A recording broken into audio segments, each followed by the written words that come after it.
You've been told that growth comes from doing more, achieving more, from seeking approval and striving to have everything figured out.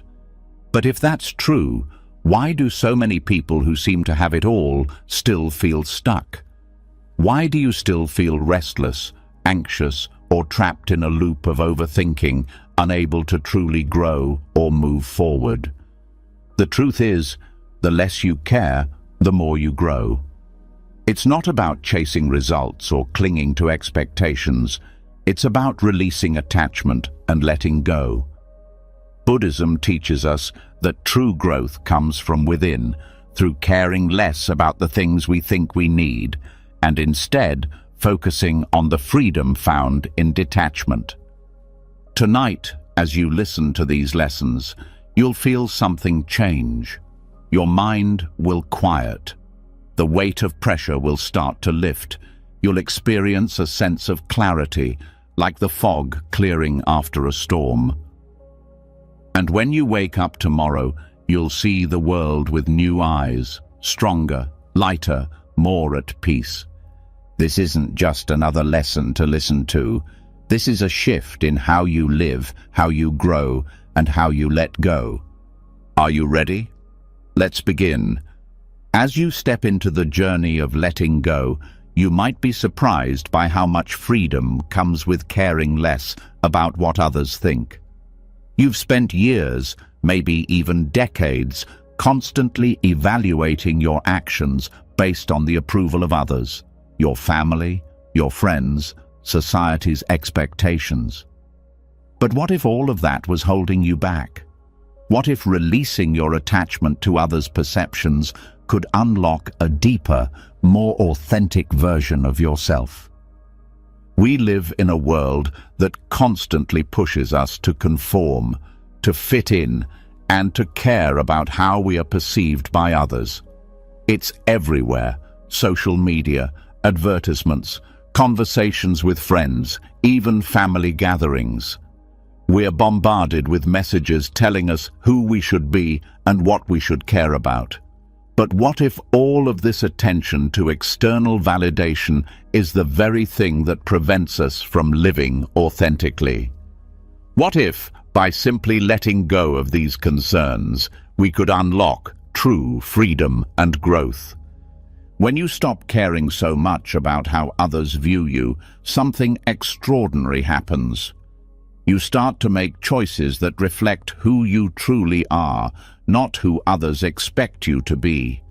Your actions become more genuine, your words more sincere, and your decisions less influenced by the weight of other people's judgments. This liberation doesn't happen overnight, but it begins the moment you choose to no longer carry the burden of other people's opinions. It's a gradual process of shedding unnecessary weight, allowing you to move more freely and confidently through life. Buddhism teaches us that attachment to external validation is a form of suffering. When we seek approval from others, we're essentially giving them control over our happiness. We're allowing their opinions to shape our reality. But by releasing this attachment, we reclaim our power. We open ourselves to true personal growth, not bound by the fears and expectations of others, but guided by our own authentic path. This process of detachment doesn't mean that we become indifferent or closed off to others.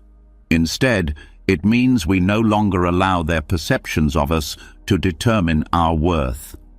You no longer need to constantly measure your self-worth by the applause or criticism of others. Your value comes from within, and when you understand this, you begin to live more freely, with greater confidence and inner peace. The weight of other people's expectations can be crushing. It can stifle your creativity, dampen your spirit, and leave you feeling lost in a world of shoulds and musts. It's as if you're always living in someone else's shadow, struggling to keep up with a version of yourself that isn't even yours. But once you release the need for approval, you begin to step into the light of your own truth. The energy you once spent on seeking validation is now free to fuel your personal growth. You start to make decisions based on what feels right for you, not what others expect from you. True freedom comes when you stop allowing external forces to dictate your actions. It's about trusting yourself enough to go against the grain, even when the world around you might not understand. It's about walking your own path, even when it feels uncertain or lonely at times. Because when you stop caring about how others perceive you, you begin to live with a deeper sense of purpose and clarity.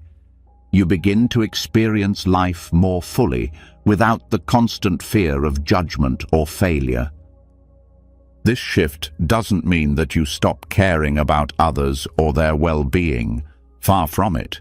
Compassion and kindness remain at the heart of authentic living, but it does mean that you no longer allow the opinions of others to overshadow your sense of self-worth.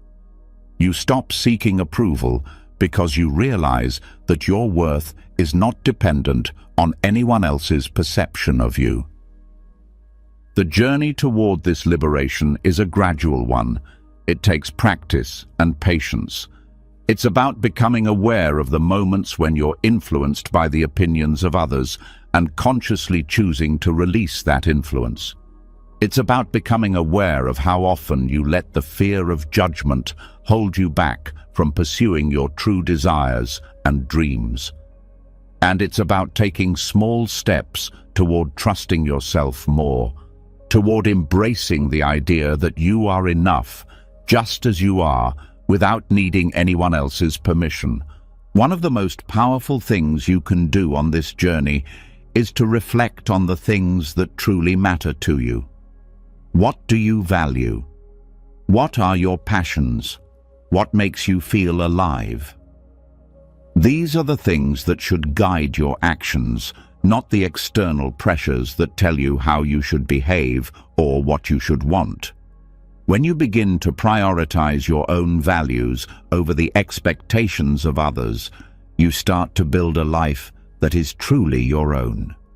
In Buddhism, there's a concept known as right view, seeing things as they truly are, free from delusions and attachments. This right view is about recognizing that much of what we hold on to is not essential.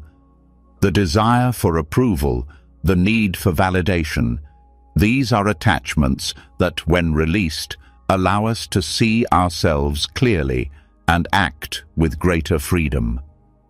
The less you care about how others view you, the more you can see your own path with clarity. You stop wasting energy on things that don't matter and focus your attention on what truly nourishes your soul. When you let go of caring about others' opinions, you begin to cultivate a deep sense of inner peace. There's a calmness that comes from knowing you are enough, just as you are. You begin to trust that your own judgments are valid, that your choices are yours to make, and that you have the power to shape your life without seeking constant approval. This is true freedom, the freedom to be yourself, without fear, without the weight of societal expectations, and without the constant pressure of meeting other people's standards. This freedom doesn't come without challenges. It takes courage to let go of the need for approval, especially when it feels like it's been ingrained in you for so long. It requires the strength to stand firm in your convictions, even when others around you may not understand. But the more you practice this liberation, the easier it becomes. You begin to embrace discomfort, knowing that on the other side of it lies the life you were always meant to live. You start to notice the subtle shifts in your life, the moments when you feel lighter, freer, and more aligned with your true self. You become more creative, more open, and more willing to take risks. You begin to see the world through a new lens, one that is less concerned with the approval of others and more focused on your own personal growth and happiness. You find that your relationships become deeper, more authentic, and less bound by the need for approval or validation. The less you care about the opinions of others, the more you become your true self. You begin to show up in the world as the person you were always meant to be, unapologetically, confidently, and with a sense of purpose that doesn't rely on anyone else's approval. You become a force of nature, a person who is driven not by the need for validation, but by the desire to live a life that is authentic and fulfilling. This liberation doesn't mean that you stop caring about others or their feelings.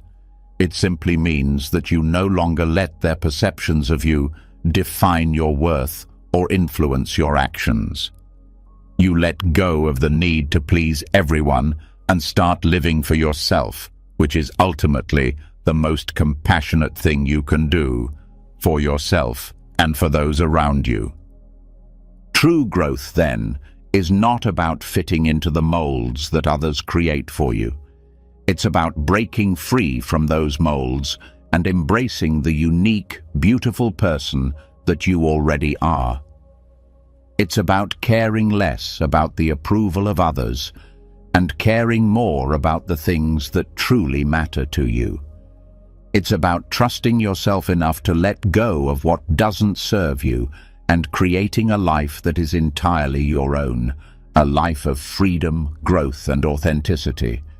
And once you release this attachment to the opinions of others, you'll notice that your world opens up in ways you never expected. The weight that once held you back starts to disappear. The decisions you make feel more aligned with your true self.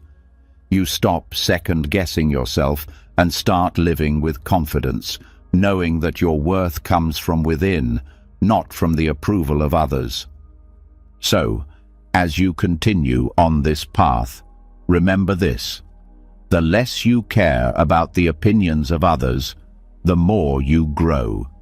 It's in the letting go, in the detachment, in the release of fear and judgment, that you'll find the space to become who you truly are.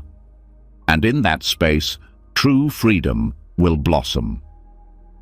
As you release your attachment to the opinions of others, you may start to notice a subtle but powerful shift in the way you relate to time itself. No longer caught in the constant pursuit of validation, you begin to feel more present, more grounded, as though the weight of external expectations is lifting. But there's another layer to this journey that is just as liberating, and it has to do with the way we attach ourselves to the future. For so long, we've been taught to look ahead. We're told to plan for success, to imagine a perfect future, to hustle towards something that will finally make us feel fulfilled. But in this relentless pursuit of what's next, we often miss the beauty of what's happening right now. The truth is, the more we fixate on the future, the less we live in the present. The more we worry about what's coming, the more we rob ourselves of the peace that exists in the here and now. Buddhism teaches us to embrace the void, the space between where we are and where we think we should be. It's in this void, in this moment of uncertainty and openness, that true growth can occur. When we release our attachment to the future, we open ourselves to the present, where life is actually happening. The future is a concept, a distant horizon that we can never fully grasp, yet so many of us cling to it, trying to shape it, mold it, control it. In doing so, we create unnecessary anxiety, stress, and a sense of disconnection from the life unfolding right before us. Letting go of future anxieties doesn't mean we stop planning, nor does it mean we stop caring about what lies ahead. It simply means we stop living as though the future is the only thing that matters. When we free ourselves from this constant chase, we begin to experience the richness of the present moment. Life becomes less of a race and more of a journey that unfolds in its own time, without the need for control or force. When we attach ourselves to a specific future, we place immense pressure on ourselves to meet certain goals or expectations. This attachment often leads to a sense of inadequacy, as though we're never quite where we need to be. We're always striving, always reaching, but never fully arriving. It's a cycle that keeps us stuck, creating feelings of frustration and unfulfillment. However, when we let go of this attachment to the future, we create the space for growth to happen naturally. We stop measuring ourselves by what we think we should have accomplished and start appreciating the journey we're on right now. This process of detaching from the future doesn't mean we abandon our goals or ambitions. It means we approach them from a place of calm, without allowing them to define our sense of worth. The key is to find a balance between setting intentions and releasing the need for specific outcomes. By doing so, we allow ourselves to enjoy the process of growth rather than constantly waiting for the next milestone. Life becomes less about arriving at a destination and more about being fully immersed in the journey, trusting that the right things will unfold at the right time. When you stop living in constant anticipation of what's next, you begin to experience the world differently. The pressure that comes with worrying about the future fades, leaving room for clarity and presence. This shift doesn't just affect how you experience time, it also impacts your relationships, your creativity, and your ability to enjoy the simple moments that make life so precious. You stop rushing through your days, checking off tasks on a never-ending list, and start savoring the richness of each moment. You begin to see the beauty in the small things, like a quiet morning, a conversation with a friend, or the feeling of sunlight on your face. Releasing the grip on the future also frees us from the endless cycle of comparison. When we're constantly looking ahead, we can't help but measure our progress against others, feeling either ahead of the curve or like we're falling behind. But by embracing the void, the space of uncertainty between now and what's to come, we stop comparing ourselves to others and start focusing on our own growth. This detachment from the future allows us to celebrate where we are without worrying about where we should be. We stop defining ourselves by external markers of success and start appreciating the growth that's happening within us, regardless of what others are doing. Another important aspect of embracing the void is recognizing that not everything needs to be planned or controlled. Life has a natural flow, and when we let go of our attachment to a specific outcome, we open ourselves to the possibility of unexpected opportunities and experiences. Sometimes, the best moments in life come when we least expect them, when we let go of our rigid expectations and allow ourselves to be open to the unexpected. This sense of openness invites creativity and spontaneity, allowing us to experience life in a more fluid and dynamic way. Living without attachment to the future doesn't mean giving up on dreams or goals. It simply means living with the understanding that the path to those dreams may look different than we originally imagined. It's about being willing to adapt, to pivot, and to trust that life has its own rhythm. The more we release the need to control every aspect of our future, the more we create space for life to unfold in its own unique way. As we begin to embrace the void and detach from future anxieties, we also develop a deeper sense of trust in ourselves. We stop looking for external validation or reassurance and start trusting our own judgment. We trust that we are capable of handling whatever comes our way, even if we don't know exactly what the future holds. This trust in ourselves allows us to move through life with greater confidence and resilience, knowing that we have the strength to face whatever challenges may arise. The practice of living without attachment to the future is not about living in a state of complacency. It's about finding peace in the present moment while still remaining open to the future. It's about trusting that things will unfold as they are meant to, without forcing or controlling the outcome. This mindset allows us to take action from a place of peace, rather than from a place of anxiety or desperation. When we are no longer attached to specific outcomes, we are free to make choices that align with our true values and desires, without fear of failure or regret. Letting go of the future also frees us from the fear of what might go wrong. So often, we spend our time worrying about all the things that could happen. What if I don't succeed? What if I fail? What if I make the wrong decision? But when we release our attachment to specific outcomes, we also release the fear of failure. We start to see that mistakes are simply opportunities for growth, rather than signs of defeat.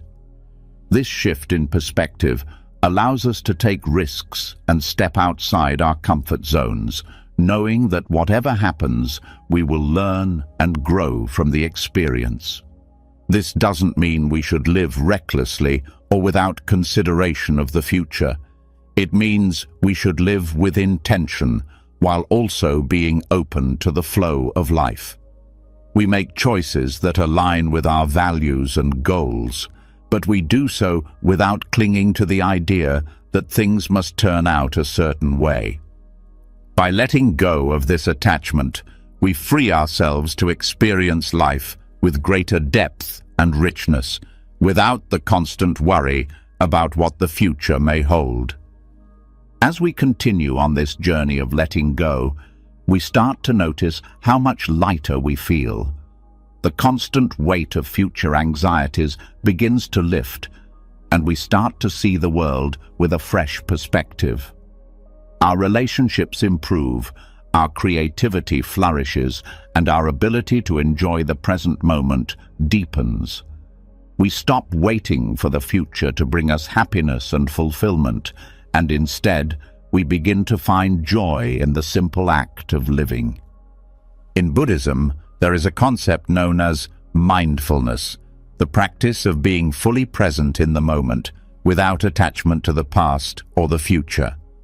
When we embrace the void and let go of our attachment to the future, we begin to cultivate this mindfulness. We stop living in a state of anticipation and start living in a state of awareness. We become more attuned to the present moment, more connected to ourselves and the world around us. The more we practice detachment from the future, the more we unlock the potential for true growth. We stop measuring our success by external standards, and instead we measure it by our own sense of fulfillment and peace. We begin to live with greater authenticity, knowing that our worth is not determined by what we accomplish in the future, but by who we are in the present. So, as you continue this journey, remember that letting go of the future is not about abandoning your dreams or goals. It's about releasing the need for control and embracing the flow of life. It's about trusting that things will unfold in their own time, and that the present moment holds all the potential you need for growth and transformation. When you let go of the future, you make space for the richness of the now, and in that space, true freedom and growth are born. As you continue to release your attachment to the future, something deeper begins to unfold within you. You start to feel lighter, not only in mind but in spirit as well. It's as if the weight of unnecessary expectations and distractions is slowly lifting. This feeling is the first step toward understanding one of the most powerful aspects of personal growth, the wisdom of empty hands. The more you let go of the clutter, the more space you create for your true self to emerge. For much of our lives, we've been told that more is better. More things, more possessions, more success.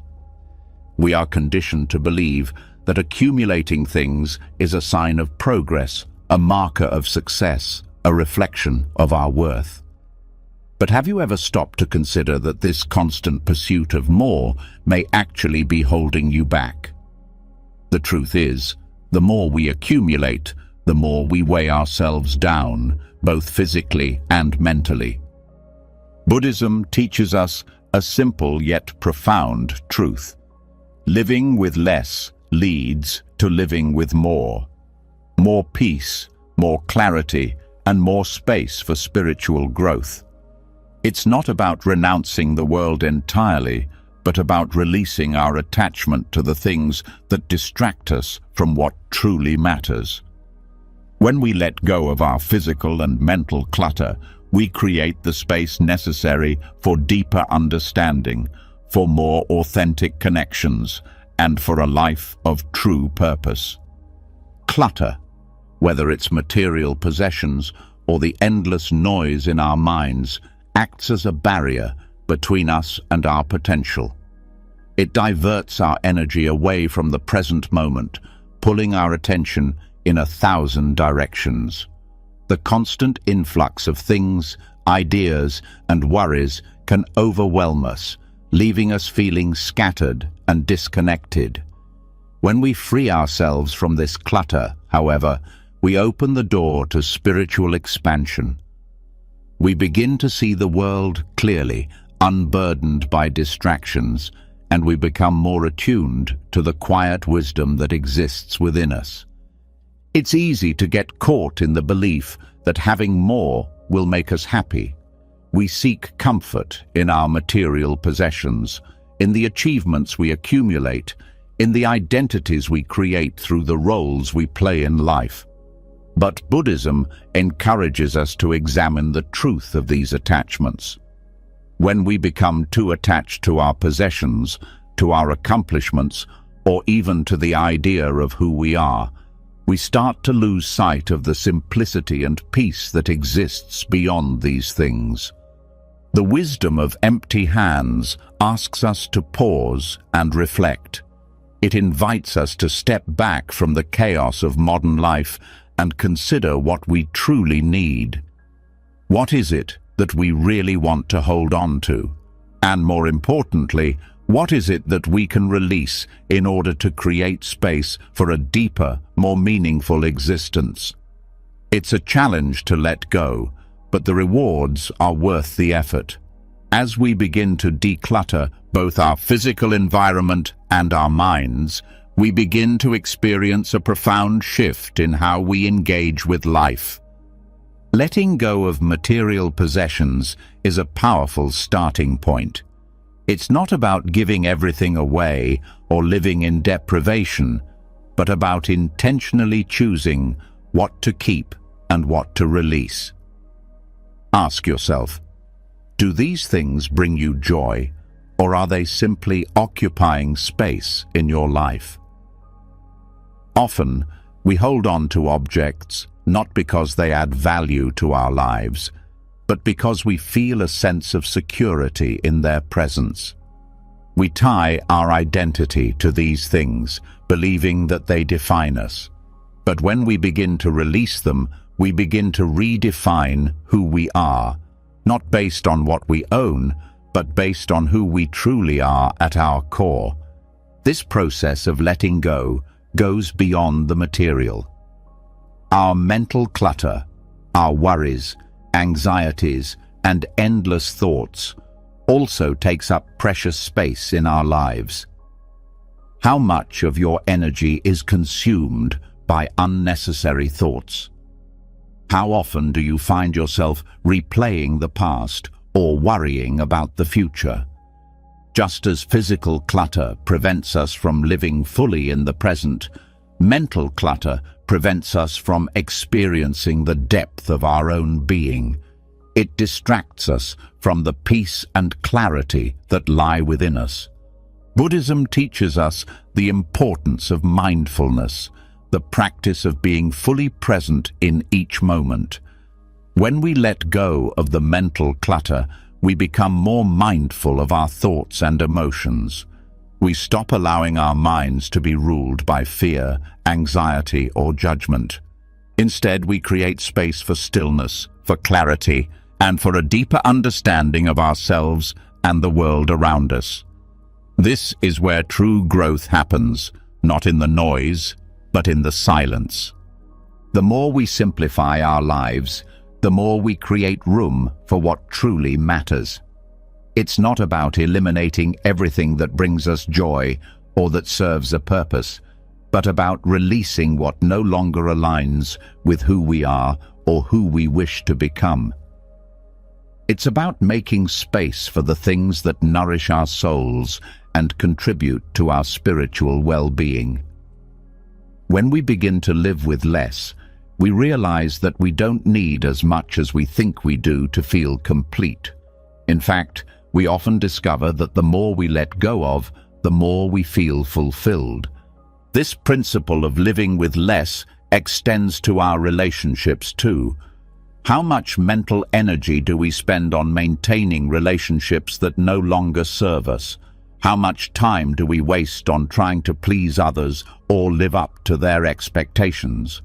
The wisdom of empty hands asks us to let go of the need for approval, the need to be seen in a particular light, or the need to hold on to relationships that drain us. By simplifying our relationships and focusing on those that truly nurture us, we create space for deeper connections, for more meaningful conversations, and for a sense of belonging that doesn't come from external validation, but from authentic presence. Living with less doesn't mean living without. It means living with intention, with awareness, and with an openness to the present moment. It's about choosing what to hold on to and what to release, not based on fear or scarcity, but from a place of wisdom and clarity.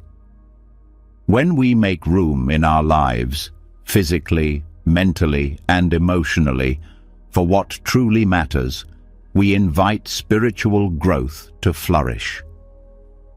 We stop chasing after things that ultimately don't bring lasting satisfaction, and we begin to focus on the things that nourish us deeply. The more we let go, the more we realize that the external world has very little power over our internal peace. The clutter in our lives, the material possessions, the worries, the attachments to outcomes, keeps us from recognizing the innate wisdom and tranquility within us. But as we simplify, we become more in tune with the present moment. We begin to experience life with a sense of ease, with less striving and more being. We stop trying to control everything and start allowing things to unfold as they are meant to. This process of simplification is a continuous journey.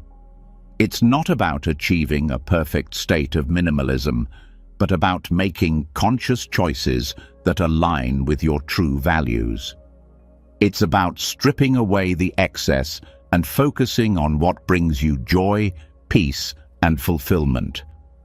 When we live with less, we become more present, more connected, and more aware of the beauty that already exists in our lives.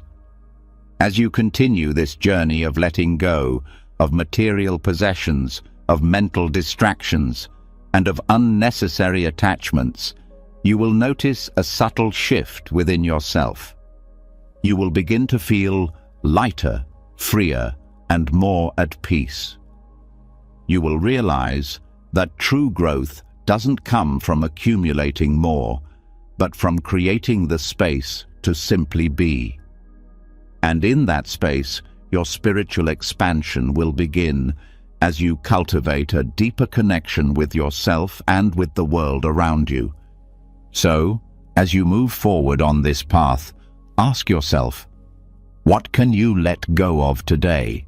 What clutter, both physical and mental, can you release to make space for the deeper, more meaningful life you deserve? It's a lifelong practice, one that will continue to unfold as you grow. But the more you simplify, the more you will discover the richness that comes with living with less. And in that simplicity, you will find the wisdom of empty hands, a wisdom that leads to spiritual growth, peace, and true freedom. As you continue to shed the weight of material and mental clutter, a subtle yet profound shift begins to take place. With each thing you release, you start to experience more freedom, not just in your environment, but within your own mind and heart.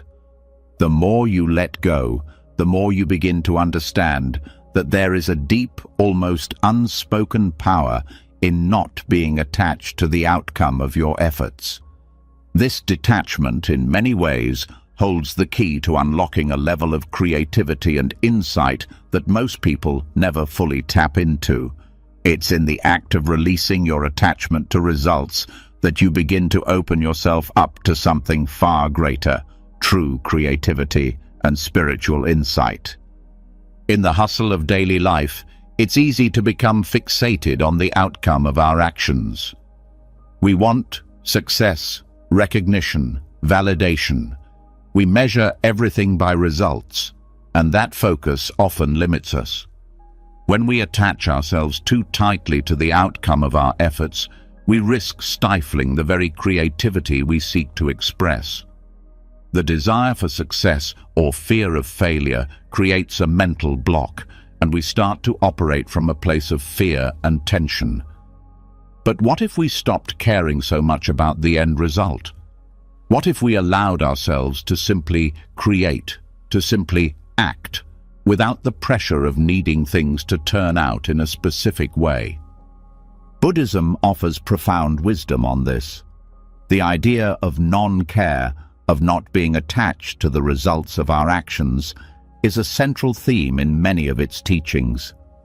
By releasing our attachment to the outcome, we free ourselves from the anxiety and stress that come with trying to control every situation.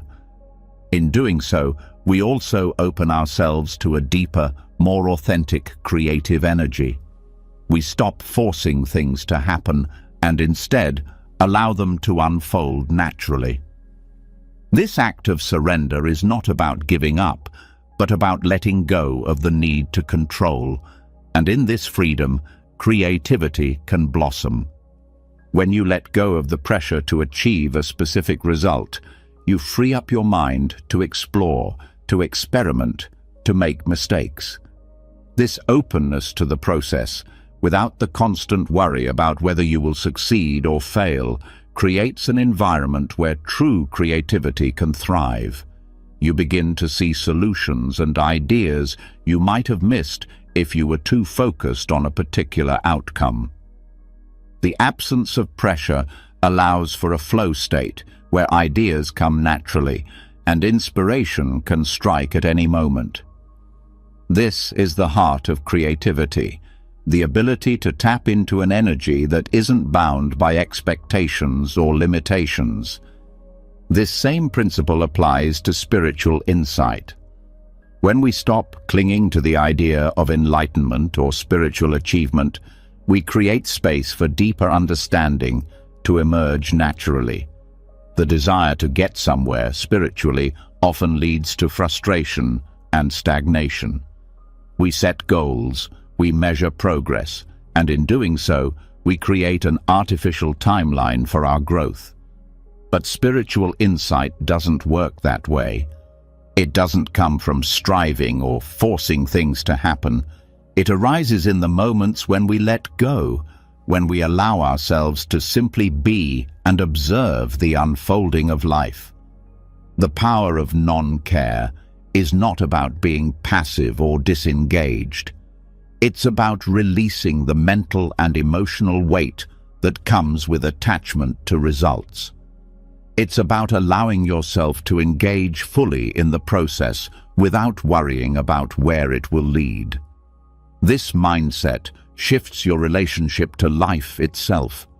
When you stop obsessing over the future, the next step, or the outcome, you become more present in each moment.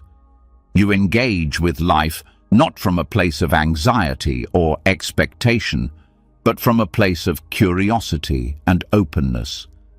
Creativity thrives in an environment where there is no judgment, no fear of failure, and no need for validation. When you release your attachment to the outcome, you open the door to exploration and innovation. This is where true artistic expression happens. Think of the great artists, writers, and innovators throughout history.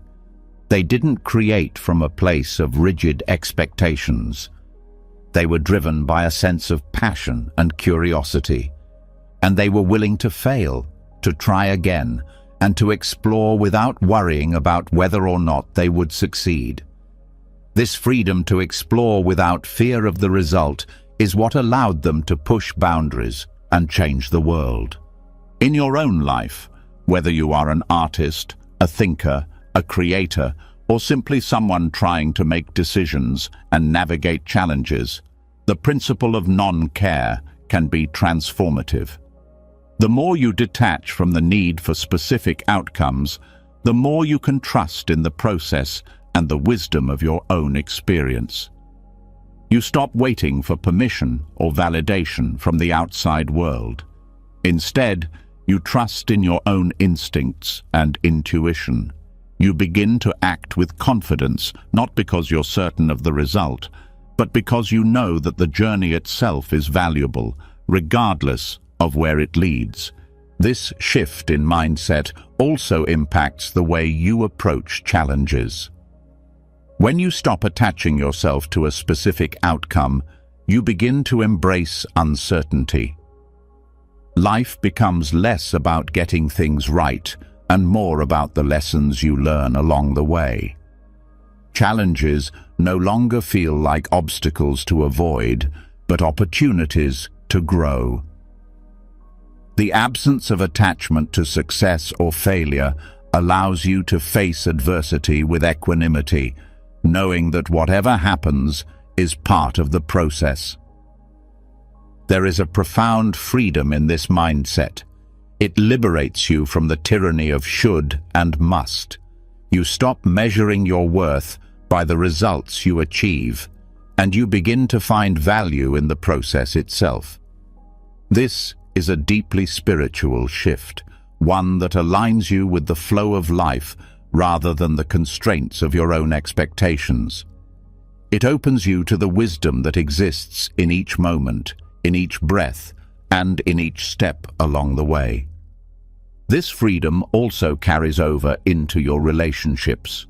When you stop caring about how others perceive you or about what they think of your actions, you become more authentic in your interactions.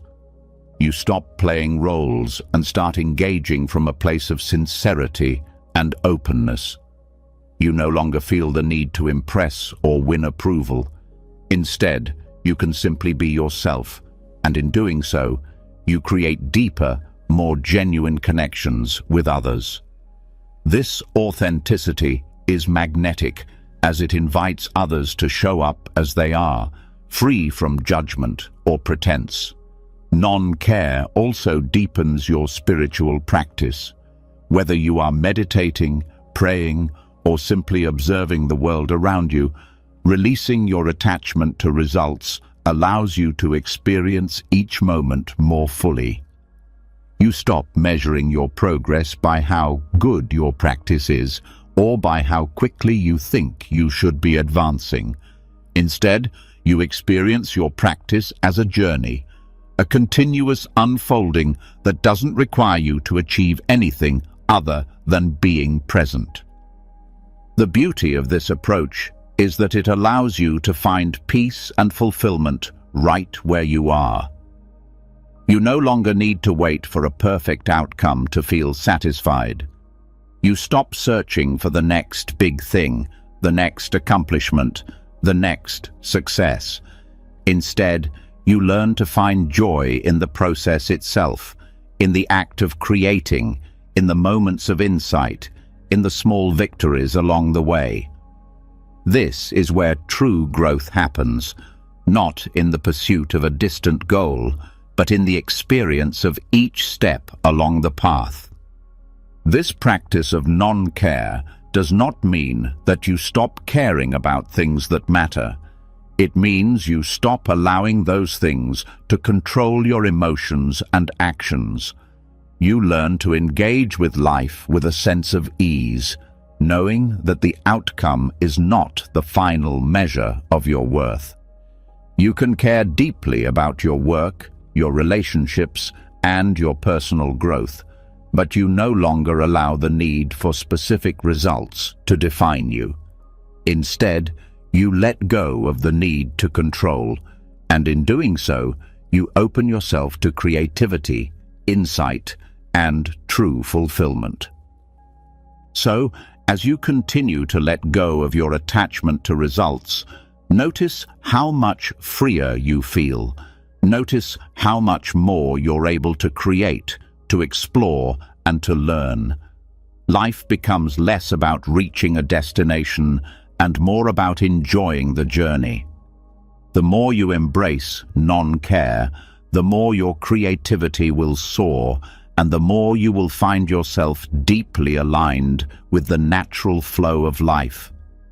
It's in this freedom that true creativity, spiritual insight, and personal growth are born.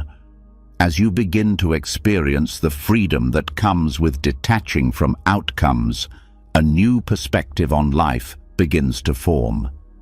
You start to see that true peace and growth come not from controlling every aspect of your life, but from learning to navigate the inevitable chaos that life throws your way. This sense of calm isn't found by avoiding the storm, but by embracing it without attachment to how it unfolds. It's about learning to weather the chaos without losing your sense of peace. Life has a way of throwing challenges at us, unexpected twists, difficulties, and moments of uncertainty that can easily overwhelm us. Whether it's a sudden change in circumstances, an emotional upheaval, or a series of events that seem beyond our control, it's easy to feel swept away by the current. But what if the key to navigating life's chaos wasn't about trying to control it, but about learning to respond to it with a calm, steady mind? The principle of non-attachment plays a crucial role in this process. When we stop clinging to specific outcomes or expectations, we free ourselves from the emotional turbulence that comes with resistance. Instead of reacting with anxiety, fear, or frustration when things don't go as planned, we learn to accept what comes and deal with it from a place of inner peace. This doesn't mean that we become passive or indifferent to the challenges we face. It means that we stop allowing those challenges to control our emotional state. In Buddhism, the concept of non-attachment is not about detaching from life itself, but from the need to control how life unfolds. The more we cling to a particular outcome, the more we set ourselves up for disappointment when things don't go as expected. But when we release our attachment to the result, we create space for resilience. We no longer invest our peace in the outcome. Instead, we find peace in the process, in the ability to stay grounded even when the world around us is in turmoil. This shift in mindset is powerful. It allows us to approach the storms of life with a sense of calm, knowing that we have the ability to adapt, to respond, and to find peace no matter what comes our way. We stop reacting from a place of fear or anxiety, and instead, we respond from a place of trust and understanding. Life will always have its challenges. What we can control, however, is how we react to those challenges. Non-attachment doesn't mean that we don't care. On the contrary, it means that we care deeply, but without the need to control. We can care about the people in our lives, the goals we are working toward, and the world around us. But we no longer allow our emotional state to be dependent on the outcome. This shift is liberating. It gives us the freedom to experience life fully without the constant fear of what might go wrong. When we learn to embrace the chaos without attachment, we also open ourselves to growth. Every challenge, every unexpected turn becomes an opportunity for learning and self-discovery. The storms of life are not something to fear, but something to face with courage and grace. Each difficulty teaches us something valuable about ourselves, about our capacity for resilience, and about our ability to grow stronger through adversity. The practice of non-attachment also helps us maintain perspective during difficult times. When we are attached to a particular outcome, we become fixated on the idea of how things should be. But this fixation can lead to frustration and despair when things don't align with our expectations. However, when we detach from the need for specific outcomes, we are able to see things as they are, without judgment or resistance. We can accept the present moment, no matter how difficult, and move through it with a sense of calm. In times of crisis, it's easy to become overwhelmed by emotions. We may feel fear, anger, or sadness in response to the challenges we face. But when we practice non-attachment, we are able to experience these emotions without being consumed by them. Instead of allowing our emotions to dictate our actions, we observe them from a place of neutrality. We acknowledge the feelings that arise, but we don't let them control us. We understand that emotions are temporary and that we have the power to choose how we respond to them. This ability to maintain calm in the face of chaos is one of the most empowering aspects of non-attachment.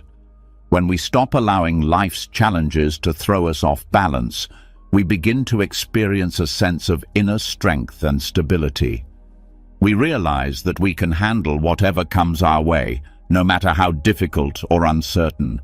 The storms of life may still come, but we are no longer at their mercy.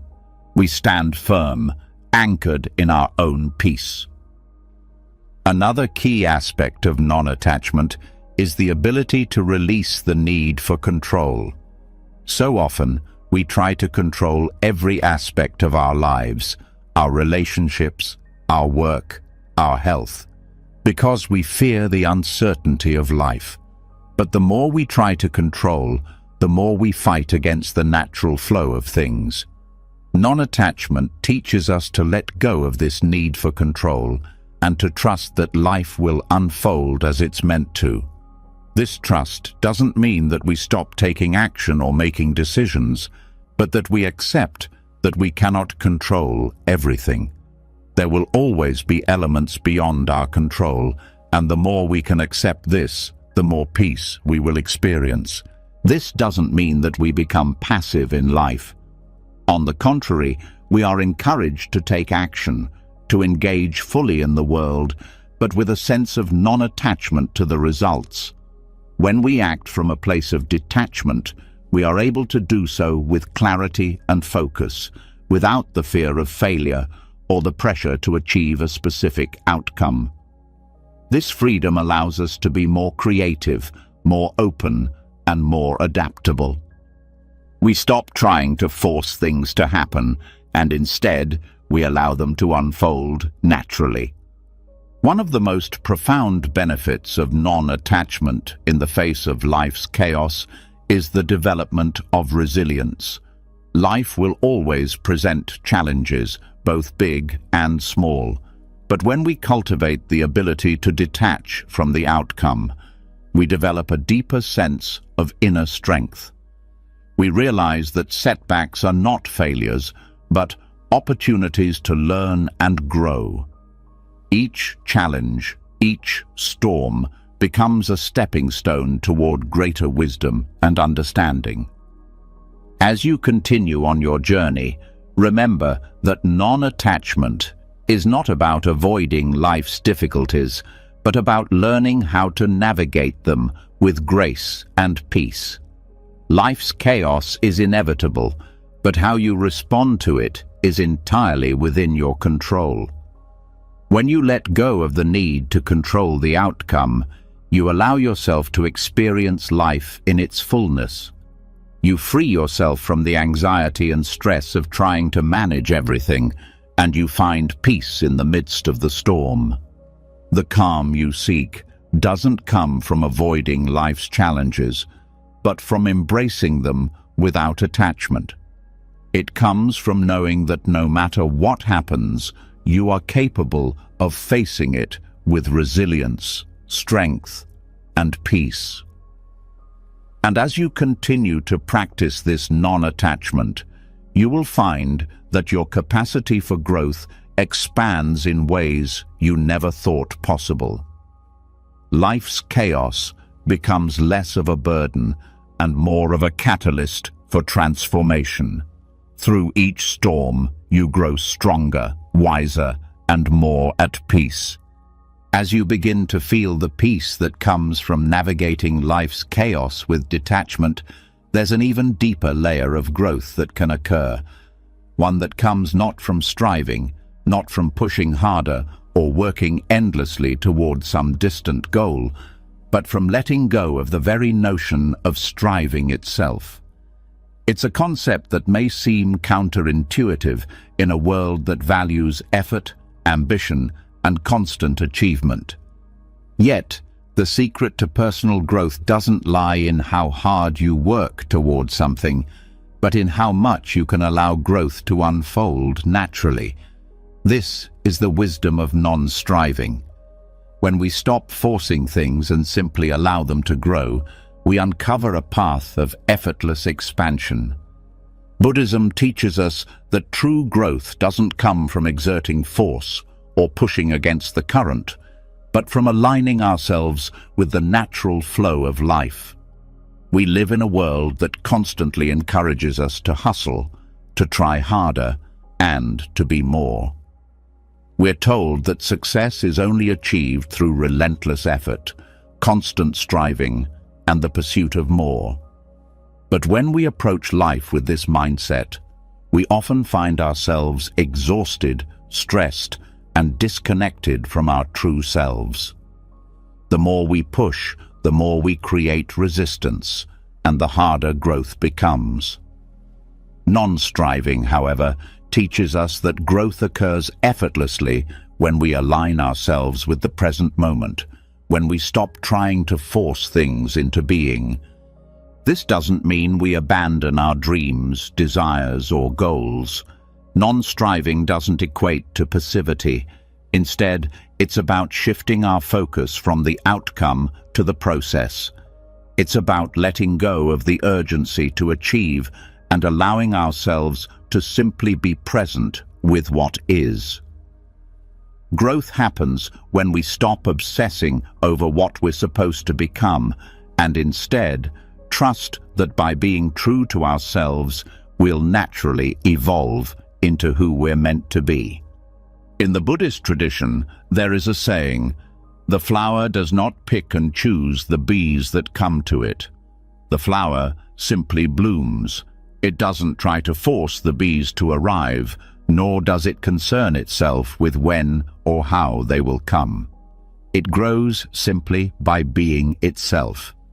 In the same way, when we stop trying to control our growth, we allow ourselves to unfold in the most organic, natural way. Striving often comes from a place of fear or insecurity, fear that we aren't enough as we are, fear that we have to become something more in order to be worthy. But in releasing that fear and embracing non-striving, we can rest in the knowledge that our true selves are already here, waiting to be discovered.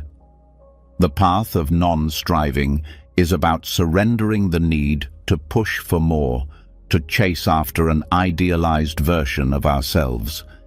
It is about embracing the present moment fully, trusting that growth will come without forcing it. This shift in perspective can be incredibly freeing. It allows us to step off the treadmill of constant achievement and take a moment to simply breathe, to just be.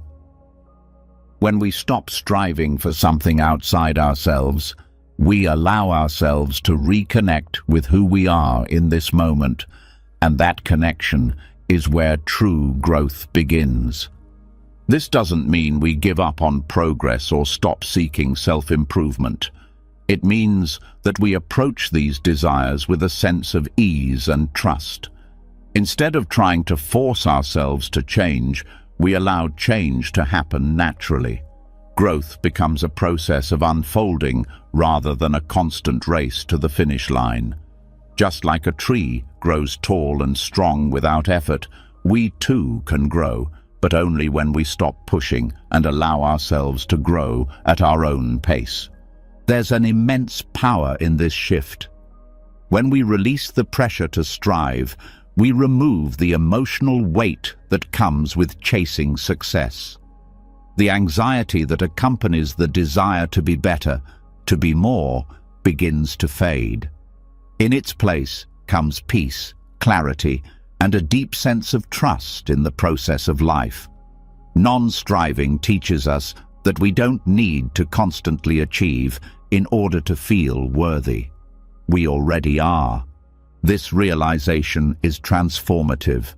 It allows us to step into the flow of life with grace, knowing that everything we need is already within us.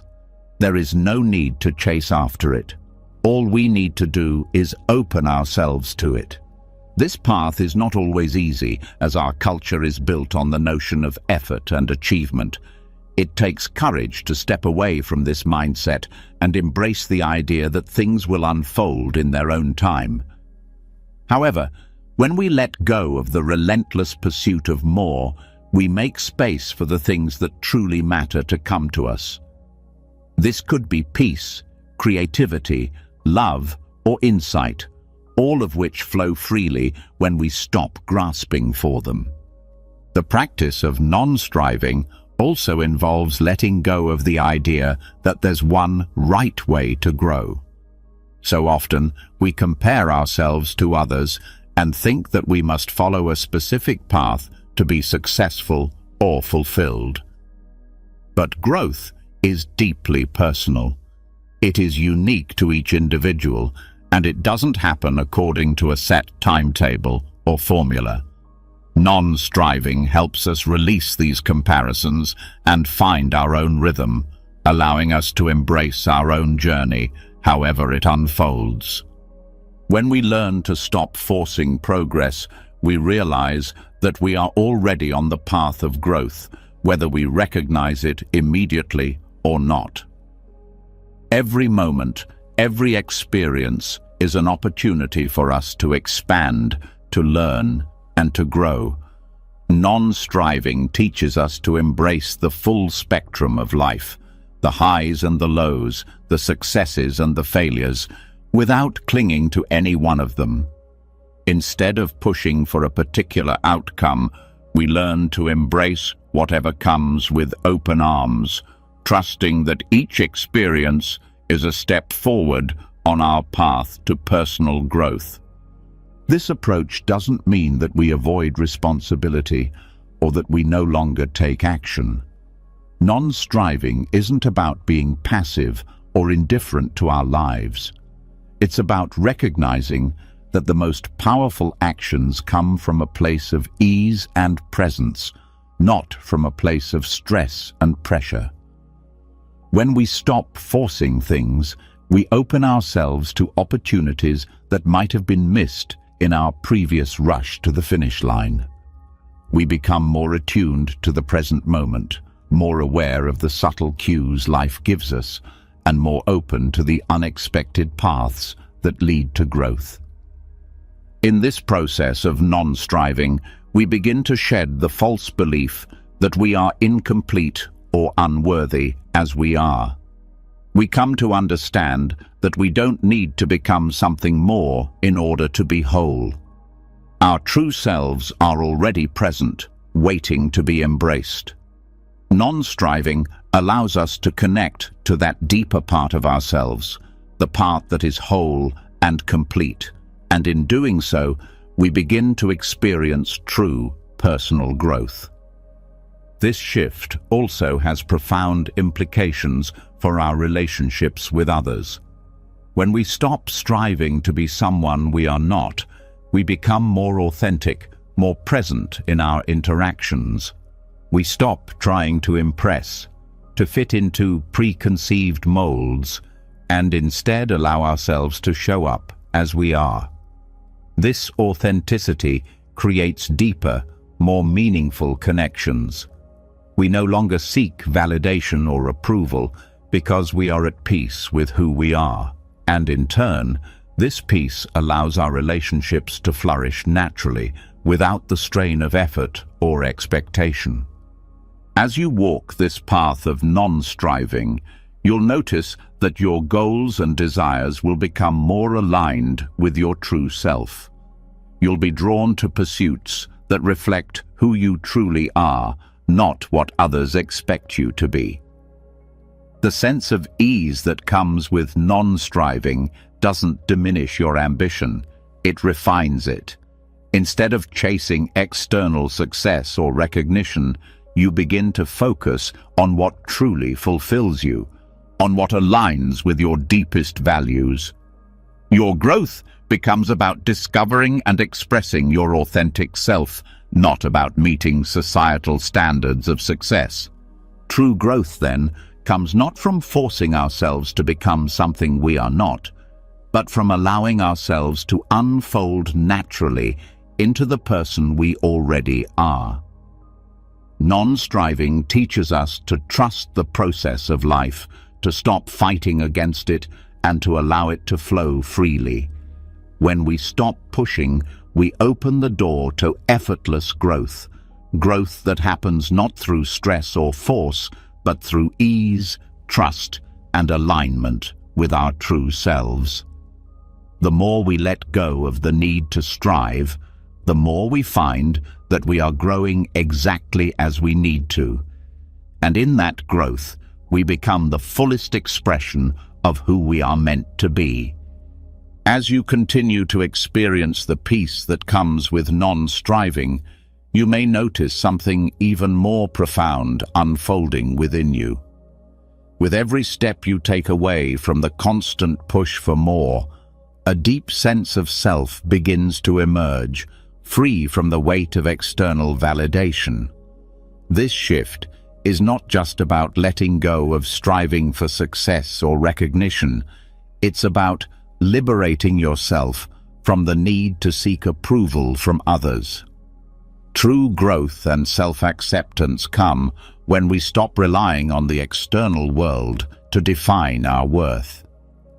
When we care less about what others think of us, we begin to unlock a deeper sense of who we are. For much of our lives, we've been conditioned to seek approval, to look for validation from family, friends, colleagues, and society at large. We believe that our worth is measured by how others see us, by how well we meet their expectations. But what if the true key to self-acceptance wasn't about meeting anyone else's standards? What if it was about learning to trust in our own value, independent of others' opinions? Buddhism teaches us that attachment to approval is one of the greatest sources of suffering. When we base our worth on what others think of us, we are constantly at the mercy of their judgments, expectations, and perceptions. This creates an endless cycle of trying to please others, trying to conform, and never truly feeling at peace with who we are. The more we depend on external validation, the more we distance ourselves from our true selves. We become trapped in a cycle of self-doubt, constantly questioning whether we are enough. But when we release our attachment to approval, we free ourselves from this cycle, and we start to build a foundation of self-worth that is solid, unshakable, and entirely our own. Detaching from the need for approval doesn't mean we stop caring about others or their opinions. It means that we stop letting their approval, or lack of it, dictate our sense of self. We begin to realize that our worth is not determined by how others see us, but by how we see ourselves. This realization is liberating. It allows us to act in accordance with our true values, not based on what we think others expect from us. We start to make choices that align with who we are, not who we think we should be to gain approval. When we stop seeking validation, we open the door to deeper self-acceptance. We no longer feel the need to prove ourselves or live up to external standards. Instead, we start to trust our own inner voice, to honor our own needs and desires, and to stand firm in our own sense of worth.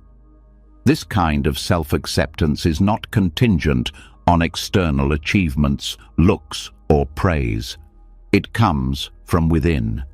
It's the understanding that we are worthy simply because we exist, and that we don't need anyone else's permission to be ourselves.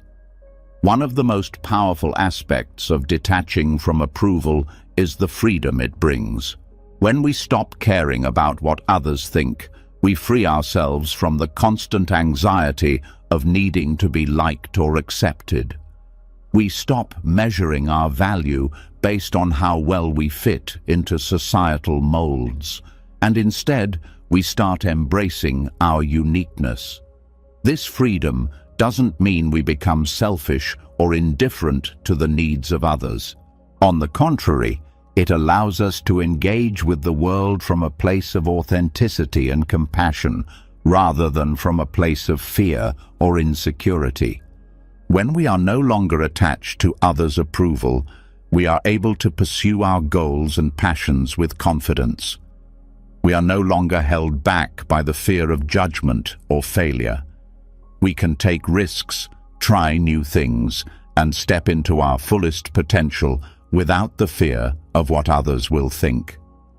This sense of freedom allows us to truly grow, not in the way others want us to, but in the way that is true to who we are. We no longer feel the need to fit into someone else's box. Instead, we create our own path, one that is aligned with our values and aspirations.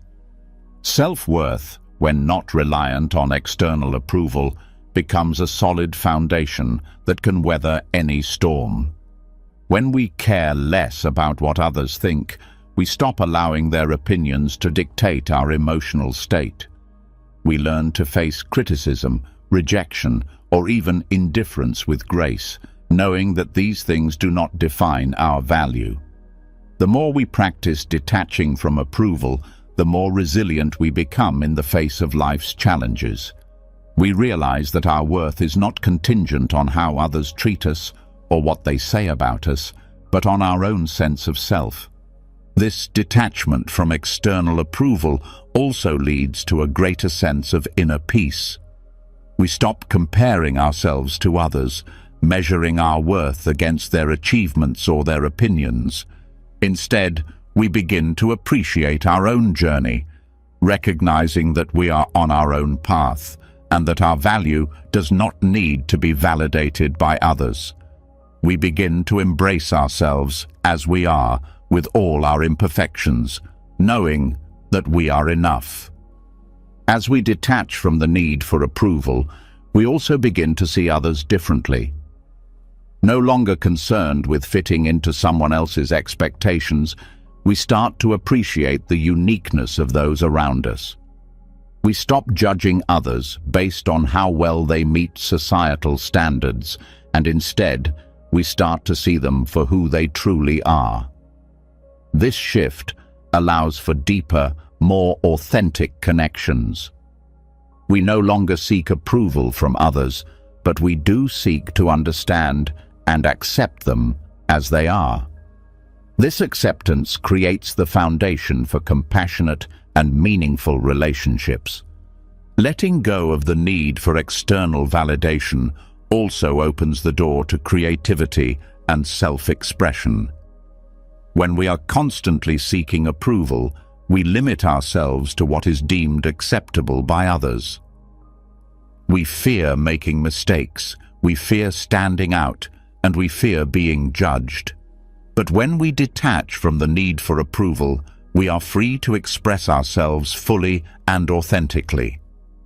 We no longer censor our ideas, our thoughts, or our creative impulses.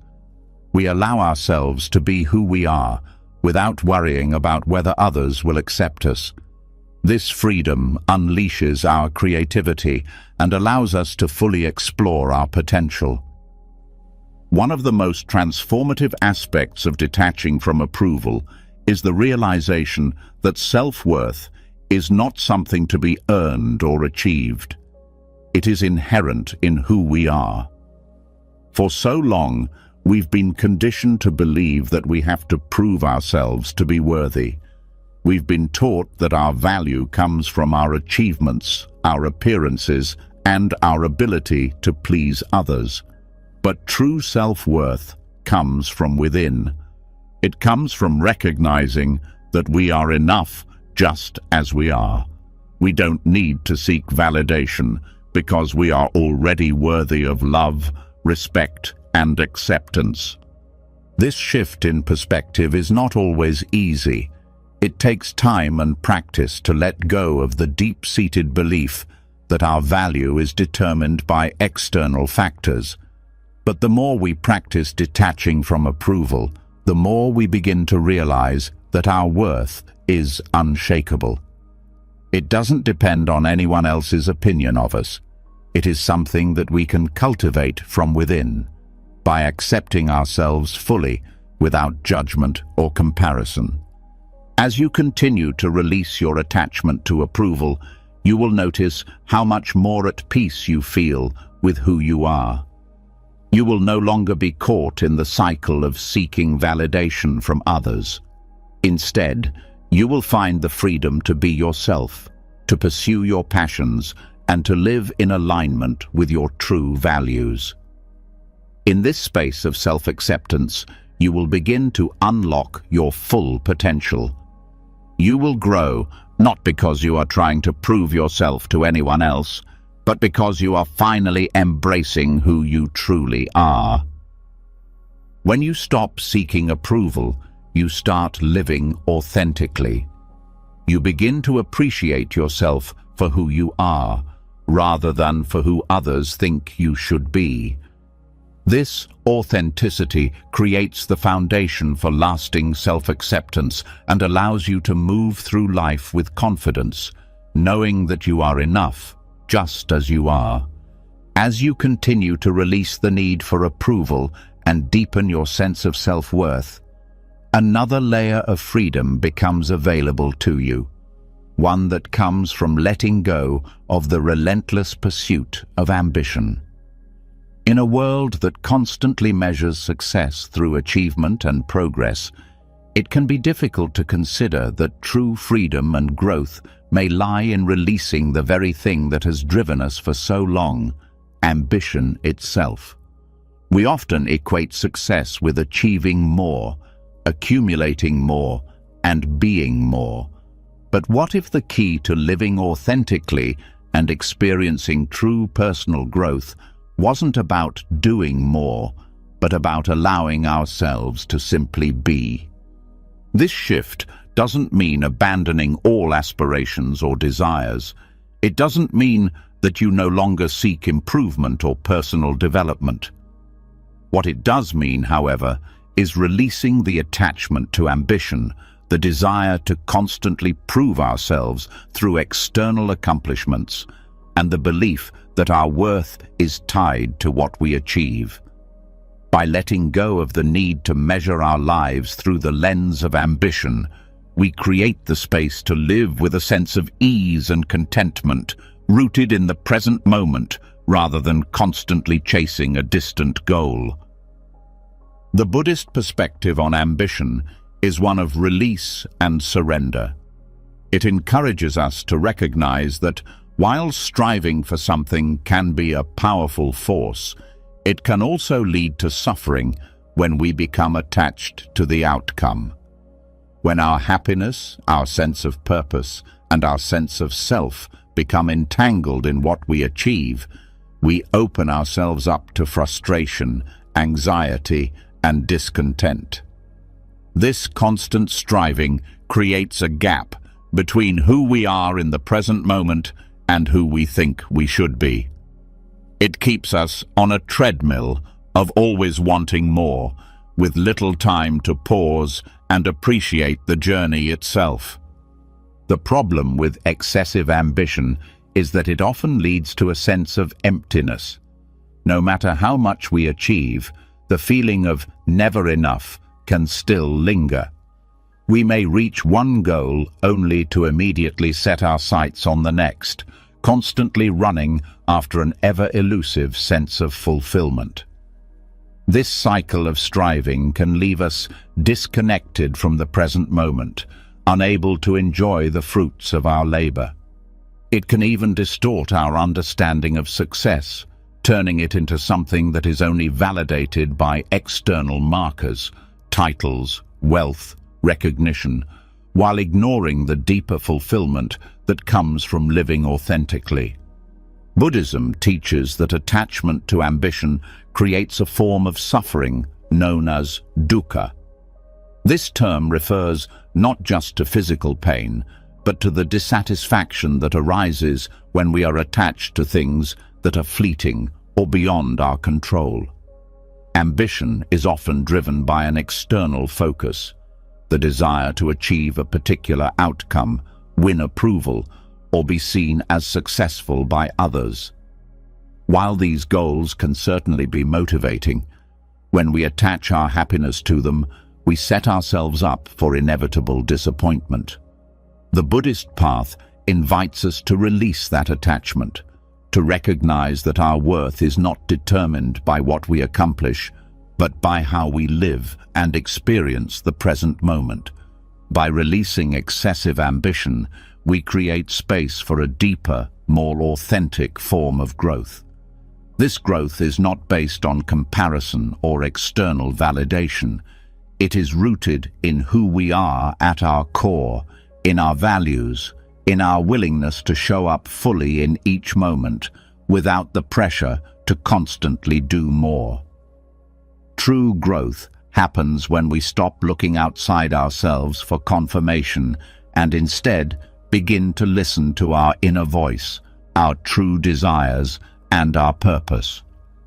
The more we let go of ambition's grip, the more we are free to live authentically, in alignment with our own values, rather than the expectations placed upon us by the world. Letting go of excessive ambition doesn't mean we stop growing, learning, or improving. It means that we stop using these pursuits as a way to measure our worth. We begin to see that growth happens naturally when we create space for it, without forcing it. The most profound and lasting growth occurs when we let go of the pressure to achieve and instead focus on the present moment, on the process of being rather than the result of doing. In releasing attachment to ambition, we also free ourselves from the comparison trap. In today's world, we are constantly bombarded with images of others' success, whether it's through social media, the workplace, or personal relationships. We measure our lives against others, believing that we need to do more, be more, or have more to keep up. But when we let go of the need to compete or compare, we free ourselves from the constant pressure to outperform others.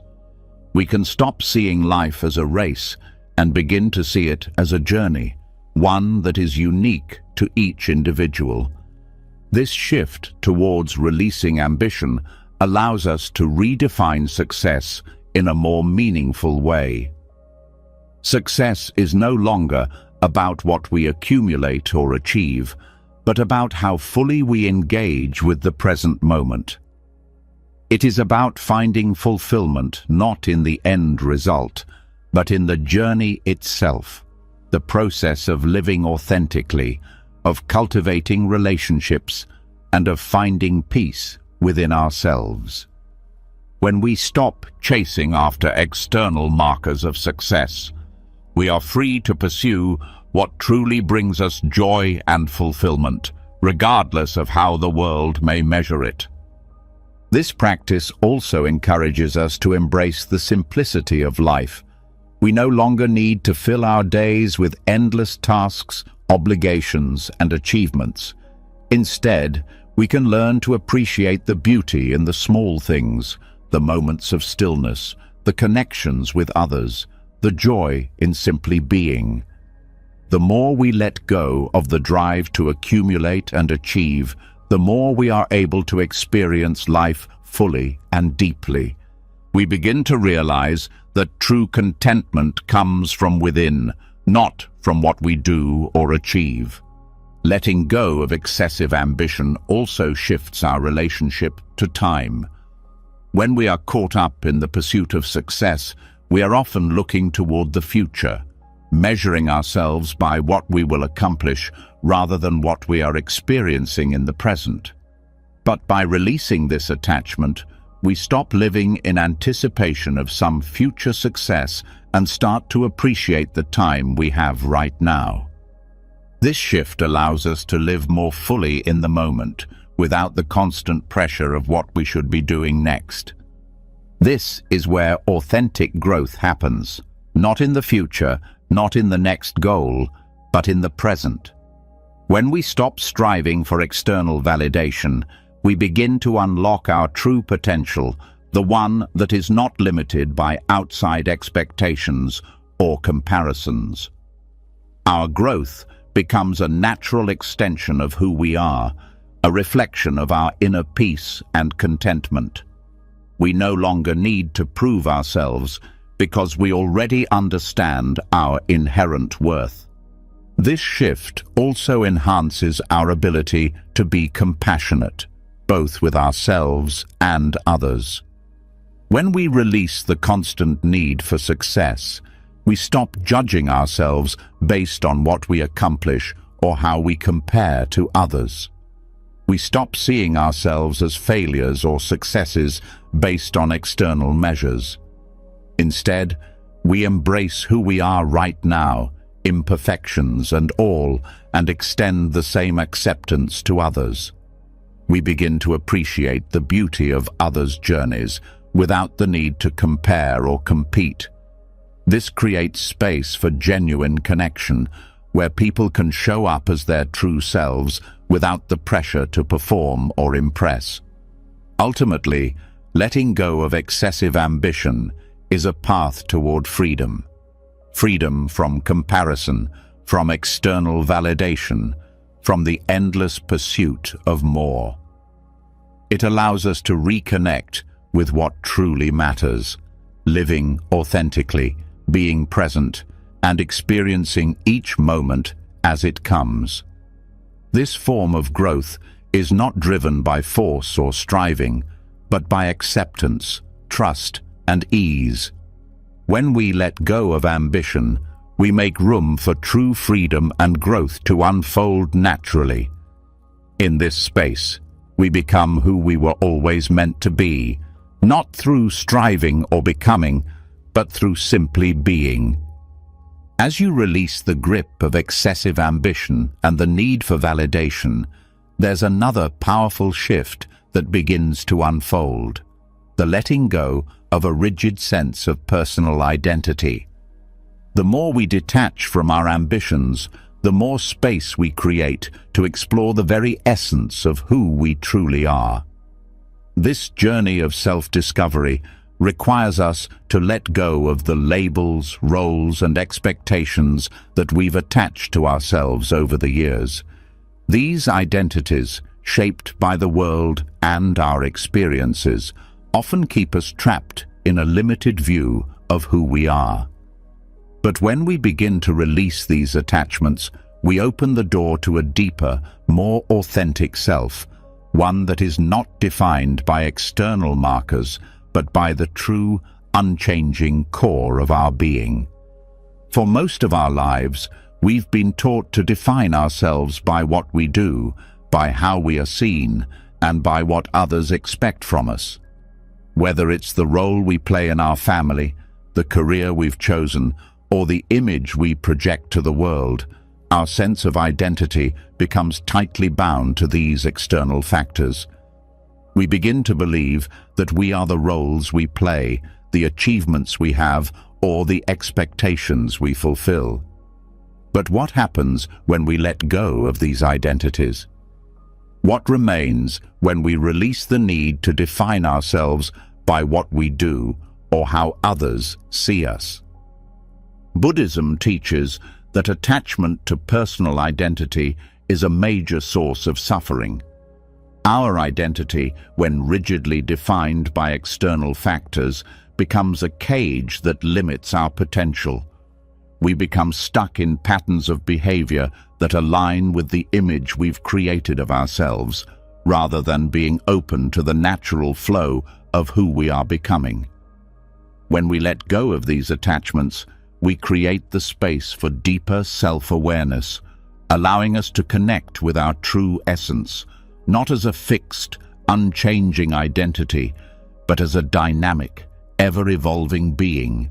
This doesn't mean that we become lost or without direction. Instead, it means that we stop clinging to the notion that we are only one thing, or that we are confined by the labels others place upon us. The power of non-attachment to personal identity lies in the freedom it offers. When we are not attached to a specific version of ourselves, we are free to evolve, to change, and to grow in ways that we may not have thought possible. We no longer feel bound by the expectations of others or the stories we've told ourselves about who we are. The process of detaching from a rigid sense of identity allows us to experience the world with fresh eyes. We stop seeing ourselves through the narrow lens of past experiences, societal labels, or future expectations. Instead, we begin to see ourselves as we truly are, fluid, adaptable, and ever-changing. This shift opens us up to new possibilities and new ways of being. We begin to see that who we are is not fixed, but rather a continuous unfolding of potential, guided by our inner truth rather than external forces. This freedom is not only liberating on a personal level, but also enriches our relationships with others. When we let go of rigid identities, we stop projecting our expectations onto others and start seeing them as they truly are, free from the labels and roles we once imposed. This allows for deeper, more authentic connections, where we can relate to others not as versions of the roles they play, but as human beings in their full, unfiltered complexity. One of the most profound aspects of detaching from personal identity is the realization that our true self is not defined by any single aspect of our lives. We are not our job, our family role, our successes, or our failures. These are all aspects of who we are, but they do not define us. When we attach ourselves too firmly to these identities, we risk losing touch with the deeper, unchanging part of ourselves that exists beyond all of this. By releasing our attachment to these external identifiers, we connect with the part of ourselves that is always present, always whole, and always free. This process of non-attachment is not about rejecting who we are or trying to erase our past. It's about understanding that our identity is not a static label, but a living, breathing expression of who we are in this moment. The more we let go of our attachment to rigid identities, the more we are able to embrace the fullness of our being, free from the constraints of expectation or definition. In this space, we can explore new ways of expressing ourselves and discover deeper layers of who we truly are. Letting go of personal identity also creates room for a deeper sense of spiritual growth. When we stop identifying with a limited version of ourselves, we open up to the possibility of a more expansive, interconnected sense of being. We begin to see that our true nature is not separate from the world around us, but is intrinsically connected to everything. We are not just individuals, but part of a larger whole. This understanding fosters compassion as we begin to recognize the same essence in others. In Buddhist philosophy, there is a concept known as anatta, or the doctrine of no self. This teaching emphasizes the impermanent and fluid nature of our identity.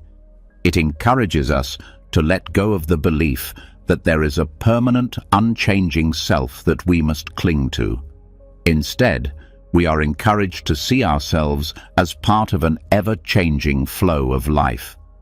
By releasing our attachment to a fixed identity, we free ourselves from the limitations that come with trying to hold on to something that is always changing. This understanding of no self allows us to experience a deeper sense of peace, knowing that we are not confined by any single label, but are constantly evolving. The act of letting go of personal identity also allows us to step outside the constraints of comparison. So much of our sense of self-worth comes from measuring ourselves against others.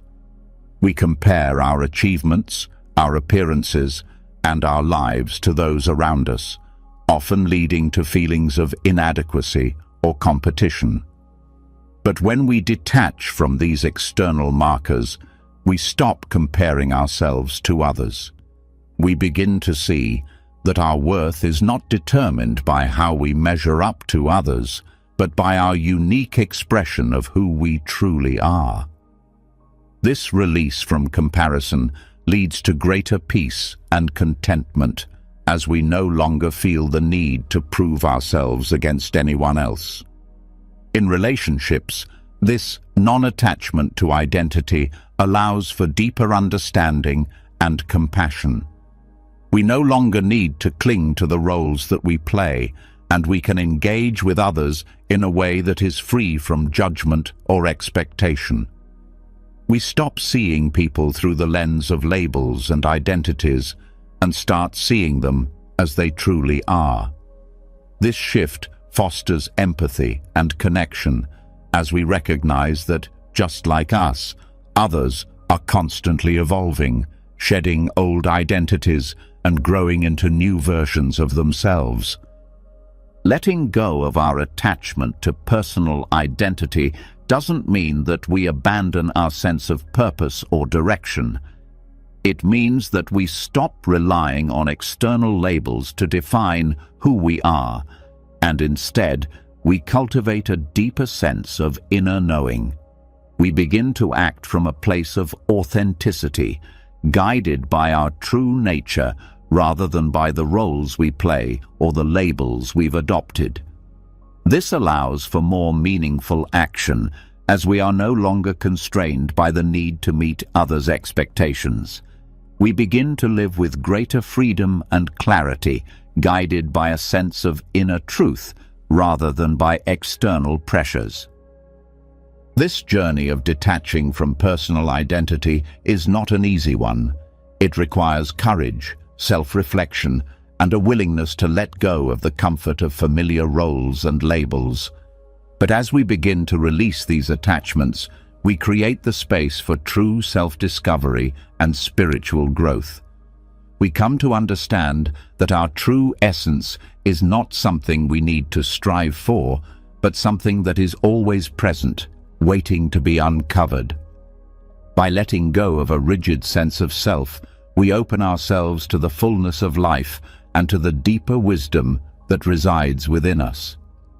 As you continue this journey of self-discovery, remember that the process of releasing attachment to identity is not about rejecting who you are, but about embracing the ever-evolving, fluid nature of your being. When you let go of rigid definitions and allow yourself to unfold naturally, you will discover a deeper connection to your true self, a self that is not defined by labels, roles, or external expectations, but by the limitless potential within you. As you continue to release attachment to rigid identities, you may begin to notice a surprising shift. The more you detach from the need to define yourself or hold on to specific roles, the deeper your capacity for genuine compassion becomes. The concept of detachment often evokes images of indifference or coldness, but in reality, it is through non-attachment that we can experience the fullest expression of love and care. True compassion doesn't arise from the need to possess or control. It flows naturally when we let go of expectations and allow others to be who they are. This paradox of loving without attachment is where the deepest, most meaningful connections are born. In a world where love is often tied to conditions and expectations, it may seem impossible to love without attachment. We are taught that love means holding on, that it requires a certain level of control, and that caring for others means wanting the best for them according to our own understanding. But attachment often distorts love. When we are attached to the outcomes of our relationships, whether in family, friendships, or romantic partnerships, we find ourselves weighed down by expectations, fear of loss, and a constant need to control. This is where true compassion is stifled, because love becomes entangled with desire and clinging rather than freedom and acceptance. The Buddhist view on compassion is not about possession or dependency. True compassion is the ability to care deeply for others without the need to control their lives or demand anything in return. It is the ability to hold space for someone else's suffering without letting that suffering define our relationship or our sense of self. This kind of love is not bound by expectation or condition. It doesn't require that the other person behave in a certain way or that they meet certain standards in order for us to care for them. True compassion arises when we let go of the need to manipulate or change others, simply accepting them as they are. In many relationships, we unconsciously tie our sense of self-worth and happiness to the actions, behaviors, or feelings of others. We attach ourselves to the idea of fixing someone or making them behave in a way that aligns with our expectations.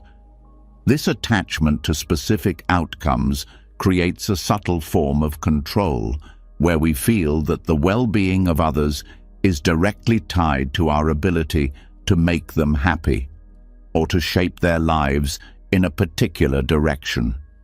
But this is not true compassion. Genuine care and love do not come from the need to control or change the people we care about.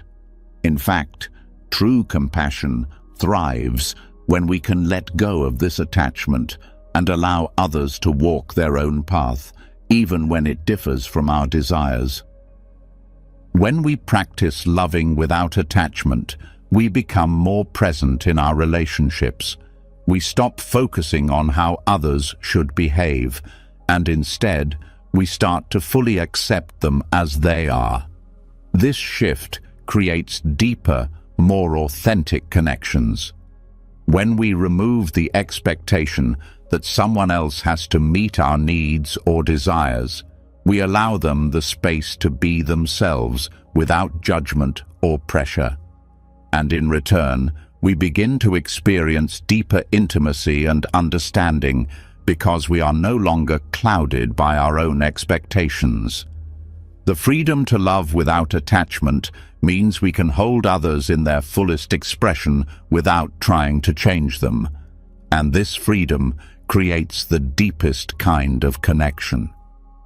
Non-attached love also allows us to hold space for the pain and suffering of others without becoming overwhelmed by it. In many relationships, when someone we care about is suffering, we feel the need to fix the situation. We might try to alleviate their pain by offering advice, changing the circumstances, or pushing them toward a solution. But this often comes from a place of attachment, an attachment to the idea that their pain is our responsibility to resolve. When we let go of the need to fix, we create room for compassion that is not rooted in a desire to control the outcome. We become present with their suffering without trying to change it, offering love and understanding without imposing our will. This is where true empathy arises, because we are not trying to change their experience, but simply being with them in it. This kind of care also frees us from the expectations that often taint our relationships.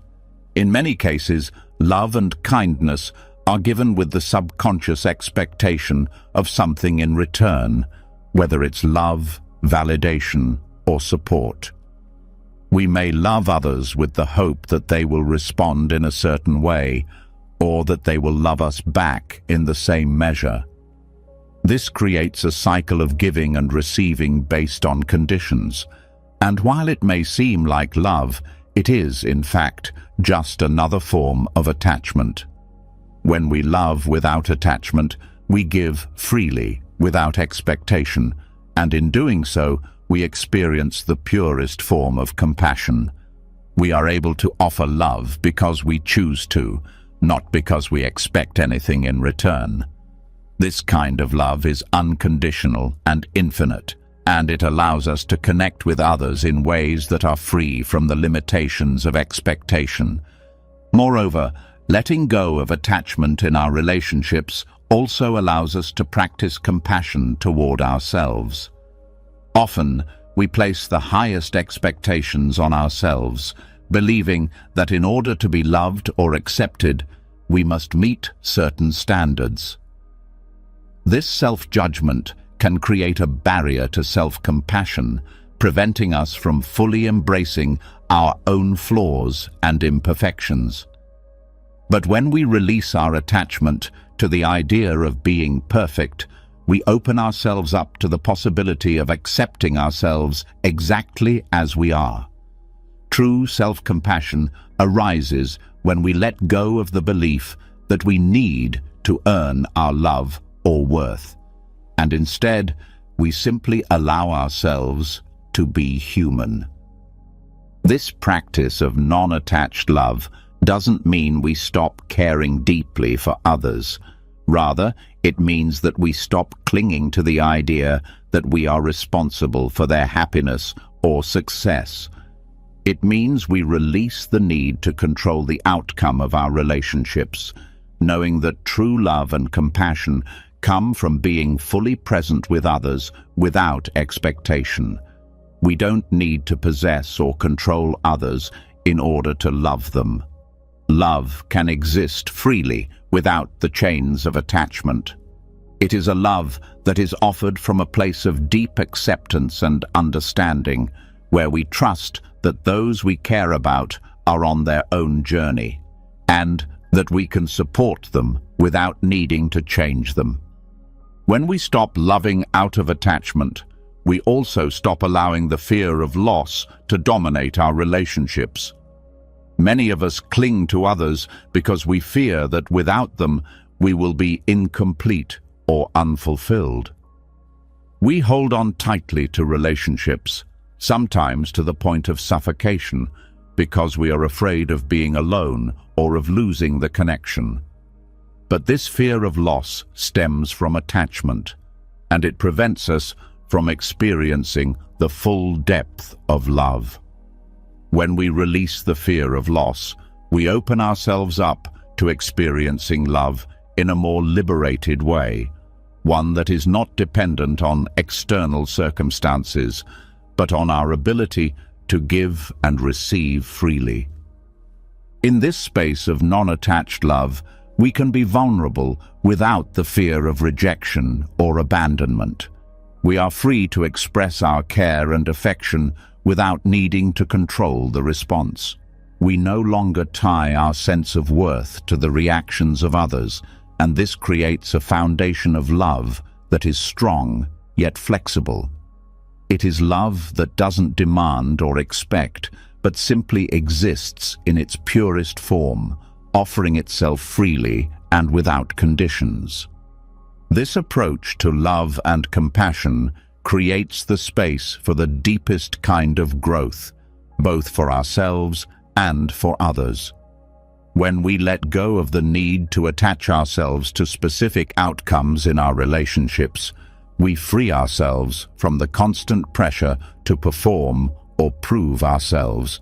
We can love deeply and authentically without the weight of expectation, and in doing so, we allow others the freedom to love us in return without fear or obligation.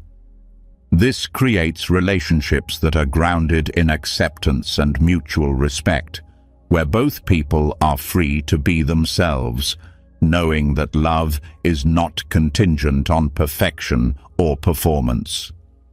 The paradox of loving without attachment is that it leads to the most profound and lasting connections.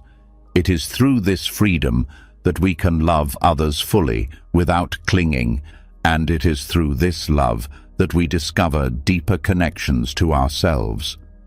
Compassion, in its truest form, is not about what we can get from others, but about what we can give freely, without expectation and without attachment. And in this giving, we find the purest expression of love, one that transcends the limitations of attachment and opens us up to a more authentic, fulfilling way of relating to the world around us. As you start to experience the freedom that comes with loving without attachment, another liberating shift takes place, a shift that opens up the true potential for creativity and personal growth. This shift occurs when you begin to free yourself from the heavy burden of shoulds, the expectations that society, family, and even ourselves place on our lives. These shoulds often act as invisible chains that limit our potential, keeping us trapped in a cycle of trying to meet standards that aren't even our own. But when we let go of these self-imposed and societal expectations, we create the space for a life that is more authentic, expansive, and deeply fulfilling. We live in a world where expectations are everywhere. Society tells us what success looks like, what happiness should feel like, and how we are supposed to show up in our relationships and careers. We are conditioned to follow certain paths, to meet certain milestones, and to fit into prescribed molds. And while these structures can provide guidance, they can also suppress our individuality and creativity. When we are constantly trying to meet expectations, whether they come from others or from our own internal pressures, we can feel stuck, unable to explore what truly excites and inspires us. Buddhism offers a refreshing perspective on this. The path to true freedom lies in letting go of the expectations that bind us. The constant pressure to conform to external standards creates a constant sense of inadequacy. No matter how much we accomplish, we often feel like we are never enough because we are measuring ourselves against an ever-shifting set of standards. This cycle of striving for approval, validation, and success can drain our energy and limit our creativity. When we release these expectations, we free ourselves to discover what truly drives us, what feels authentic, and what resonates deeply with our own sense of purpose. The process of liberating ourselves from shoulds begins with questioning where these expectations come from. Often, we live our lives in accordance with rules we never consciously agreed to. We follow paths that others have set for us, whether they are the careers we think we should have, the way we think we should look, or the way we believe we should live. But in doing so, we suppress our own desires, our own creative impulses, and our true selves. The more we focus on what we should do, the less room there is for exploring what we want to do. When we let go of these societal constructs, we create the space to pursue what genuinely brings us joy and fulfillment. This release doesn't mean we become irresponsible or indifferent to the world around us. On the contrary, it means we choose to act from a place of authenticity rather than from a place of obligation. By letting go of the shoulds, we allow ourselves to make decisions based on our own values and desires rather than on the expectations of others. This shift opens up a world of possibilities where we can make choices that feel aligned with who we are and what we truly want, not what we think we should want based on external pressure. One of the most powerful effects of letting go of shoulds is the freedom to be creative. Creativity flourishes in an environment where there is no fear of judgment or failure.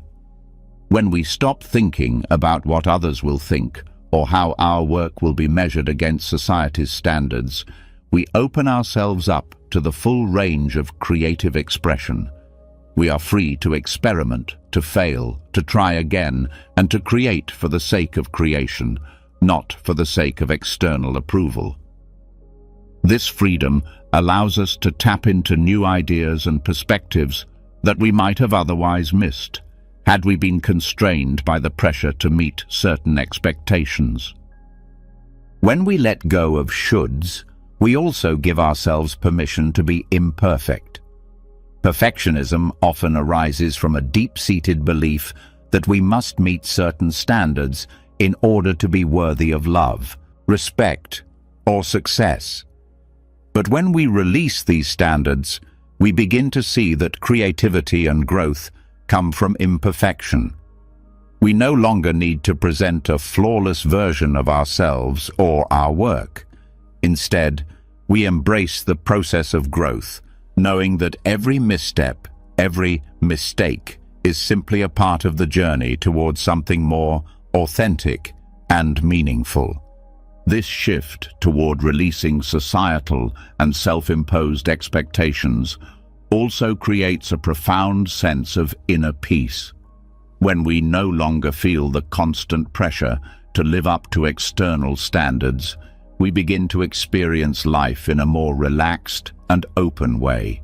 We stop worrying about whether we are doing things the right way or measuring up to someone else's idea of success.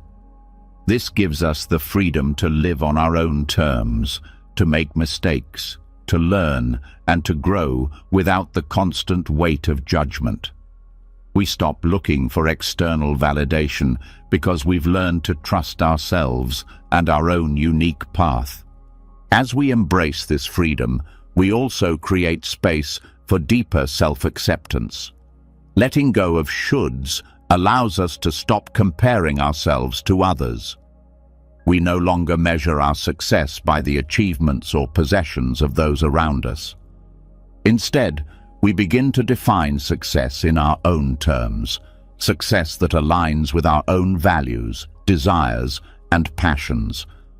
This creates a sense of fulfillment that is not dependent on the opinions of others or the standards set by society. We can live in a way that feels true to us, without the pressure of meeting someone else's idea of what our life should look like. This freedom also enhances our ability to connect with others. When we stop living by the shoulds, we become more authentic in our relationships. We no longer need to play a role or live up to expectations in order to be loved or accepted. Instead, we can show up as we truly are, flawed, imperfect, and fully human. This authenticity deepens our connections as we allow others to see us for who we really are.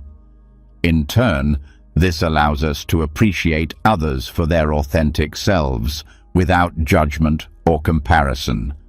By letting go of the shoulds, we also tap into a greater sense of flow in our lives. We stop forcing things to happen, and instead, we allow life to unfold naturally. This doesn't mean that we stop taking action or working toward our goals, but it means that we let go of the need to control the outcome. We stop obsessing over what should happen and instead focus on the present moment, allowing ourselves to be guided by our intuition, passion, and curiosity. This approach leads to a life that feels more effortless, more in tune with the natural rhythms of the world around us. The power of letting go of shoulds is not just about finding freedom from external expectations. It's about finding freedom from the internal pressures that we impose on ourselves. Often, we create our own shoulds based on the ideals we've internalized over the years. We think we should be more successful, more accomplished, more perfect. But when we let go of these internal demands, we allow ourselves to embrace who we are right now. We stop chasing after an idealized version of ourselves and start embracing the version of ourselves that is already enough. This self-compassion creates the space for authentic growth, as we stop striving for an unattainable ideal and instead begin to grow from where we are.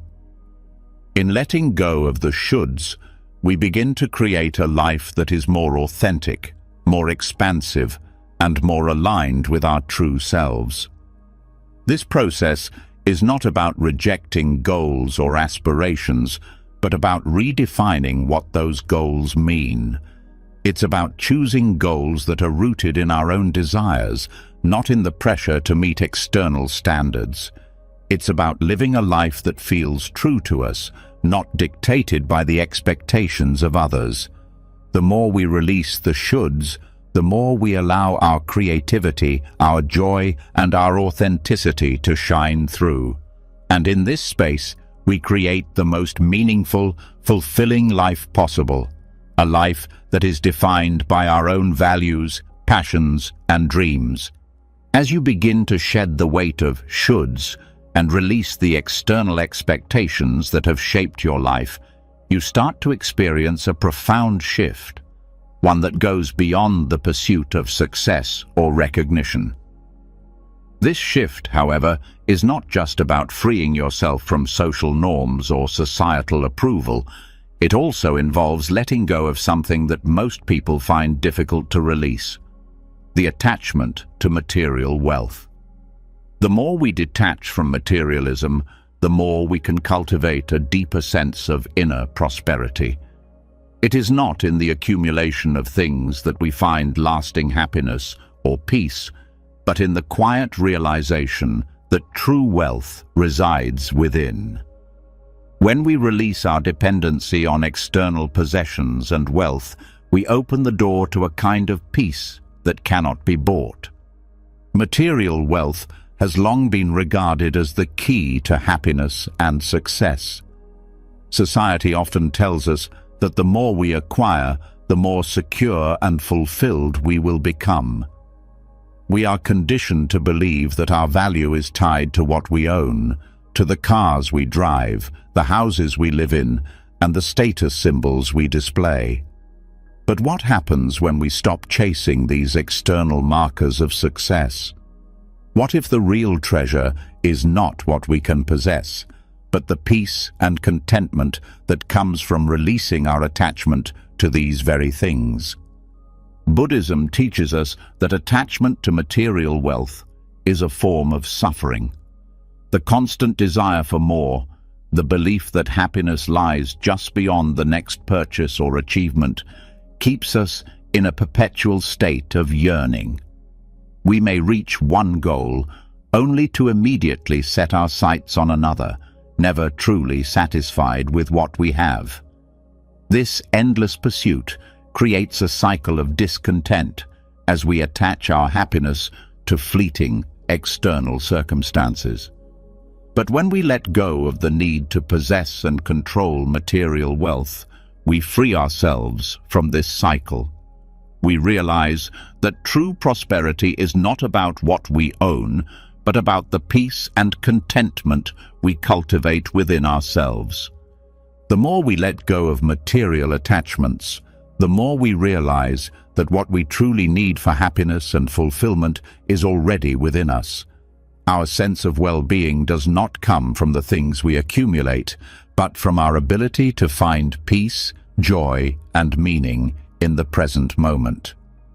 Material wealth, when pursued excessively, can distract us from what really matters: our inner peace, our relationships, and our connection to something greater than ourselves. By detaching from this pursuit, we open ourselves to a deeper sense of happiness that is not dependent on the ever-changing circumstances of the external world. This detachment from materialism does not mean that we abandon all possessions or reject the value of financial stability. It means that we release the attachment to material things as a source of validation or self-worth. When we stop measuring our success by the number of things we have, we begin to see the world with new eyes. We appreciate what we have without constantly craving more. We learn to find joy in the simplicity of life, in the moments of connection with others, and in the beauty of the present moment, rather than in the accumulation of possessions. The more we detach from material wealth, the more we begin to experience the true wealth that comes from inner peace. This wealth is not something that can be bought or sold. It is a state of being that arises from within. It is a sense of contentment, of feeling complete and at ease, regardless of the circumstances around us. When we stop seeking external validation through material success, we create space for inner growth. We begin to nurture the qualities that lead to lasting happiness: gratitude, mindfulness, compassion, and self-awareness.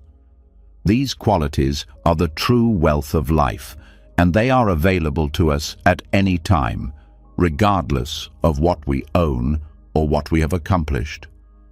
In many ways, detaching from material wealth allows us to reconnect with our deeper values. We stop living to impress others or to meet society's standards, and instead, we focus on living in alignment with what is truly important to us. This shift frees us from the pressures and expectations that come with the pursuit of material success. We no longer feel the need to prove our worth through possessions or accomplishments. Instead, we begin to live a life that reflects our authentic self, one that is not dependent on what we have, but on who we are. The more we detach from materialism, the more we cultivate a sense of abundance in our lives. True abundance is not about the quantity of possessions, but the quality of our experiences. It is about appreciating the richness of our lives, the connections we share with others, and the inner peace we carry within us. When we stop chasing after external wealth, we realize that we are already abundant.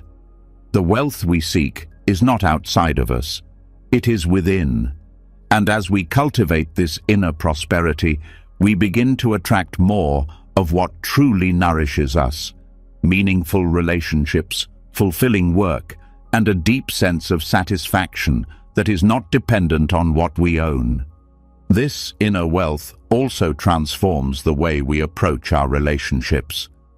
When we are not attached to material wealth as a measure of success, we are free to connect with others on a deeper level. We no longer need to impress or compete. We can simply be ourselves, knowing that our value is not defined by what we have. This authenticity fosters genuine connections, where we are seen and appreciated for who we are, rather than for what we can offer in terms of material possessions or achievements. These deeper, more meaningful relationships become a source of true happiness and fulfillment. Moreover, letting go of attachment to material wealth allows us to focus more on the things that truly bring us joy.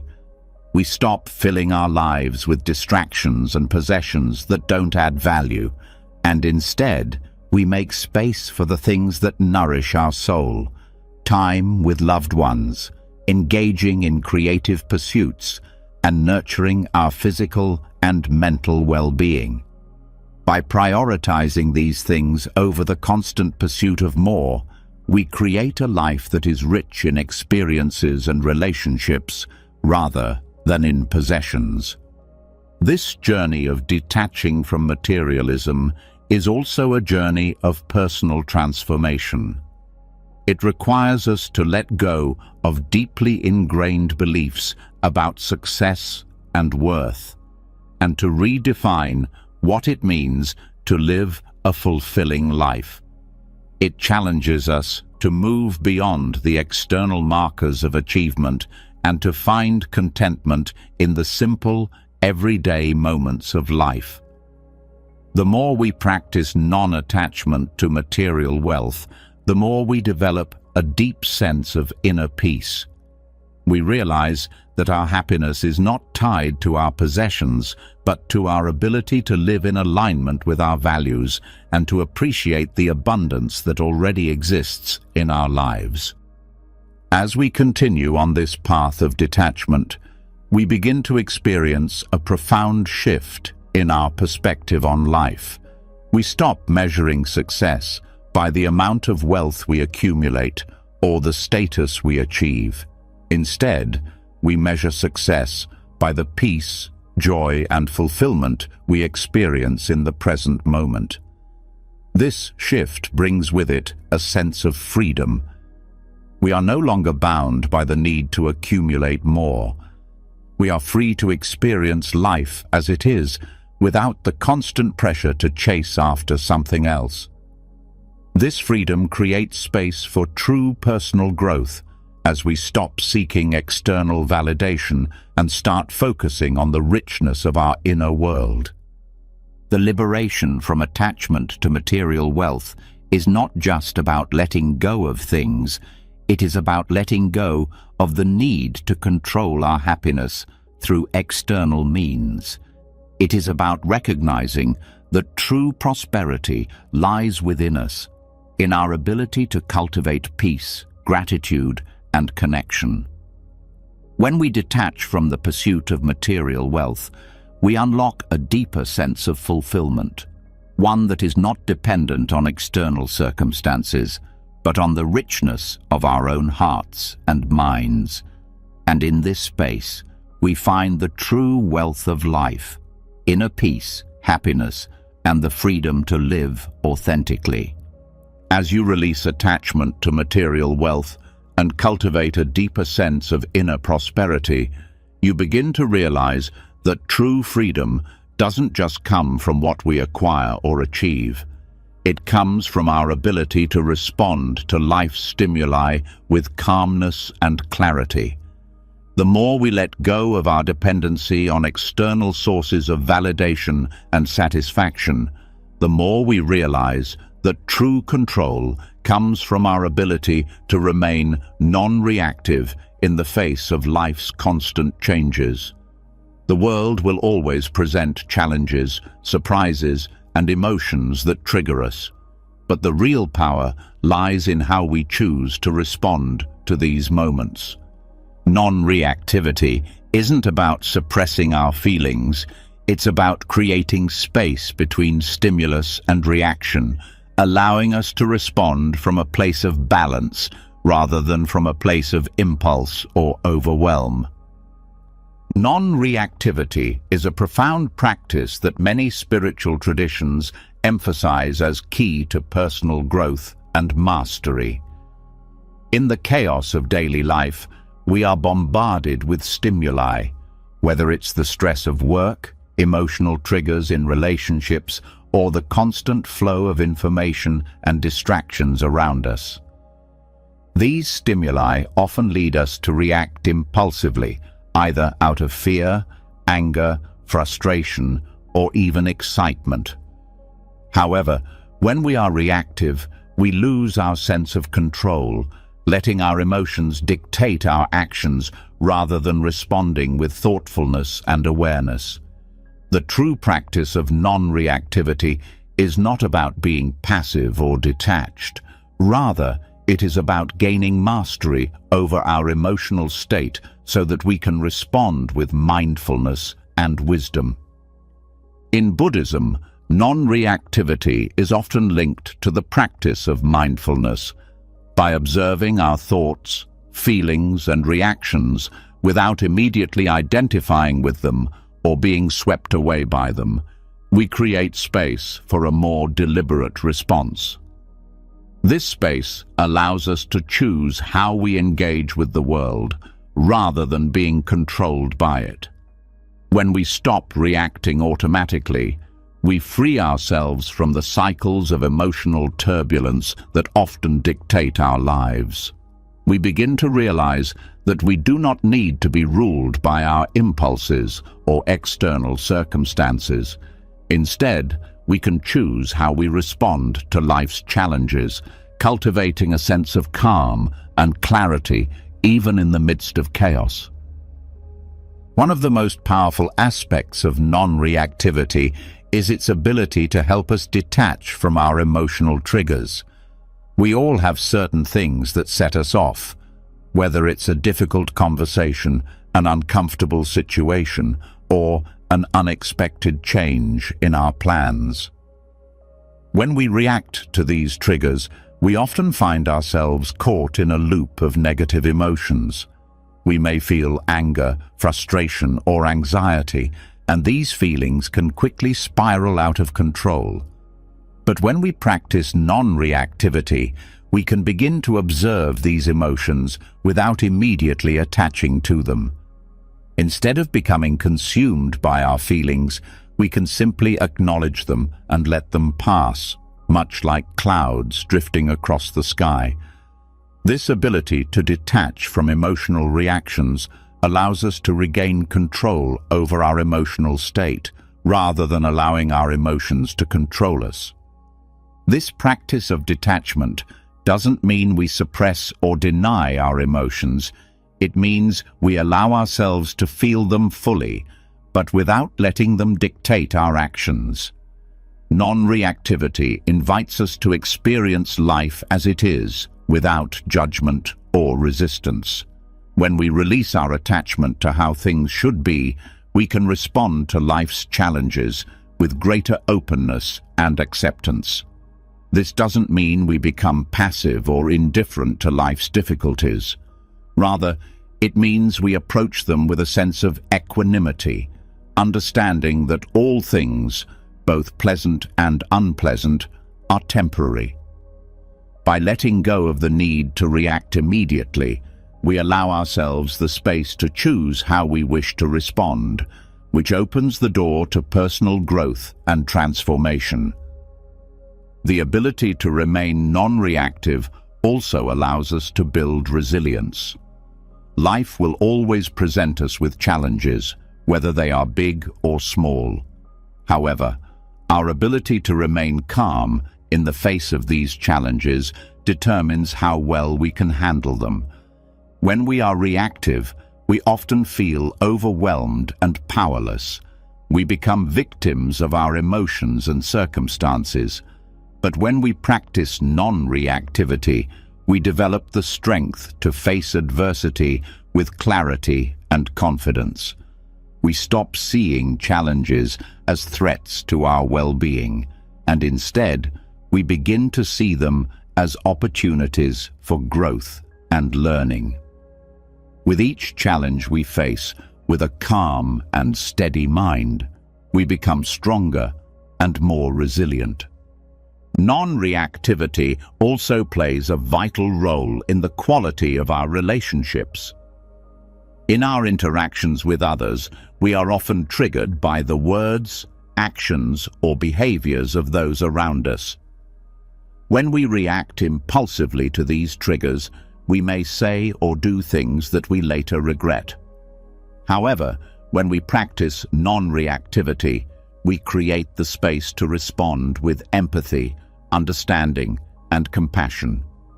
Instead of reacting out of anger or frustration, we are able to listen deeply and respond thoughtfully. This shift in how we engage with others can transform our relationships, leading to greater harmony, trust, and mutual respect. As we detach from the need to react to external stimuli, we also cultivate a deeper sense of self-awareness. Non-reactivity invites us to reflect on our emotional triggers and patterns. We begin to notice the things that cause us to react, whether they are certain situations, people, or unresolved issues from the past. By recognizing these triggers, we gain valuable insights into our inner world. This self-awareness allows us to identify areas where we may need healing or growth, and it empowers us to make more conscious choices in how we respond to life.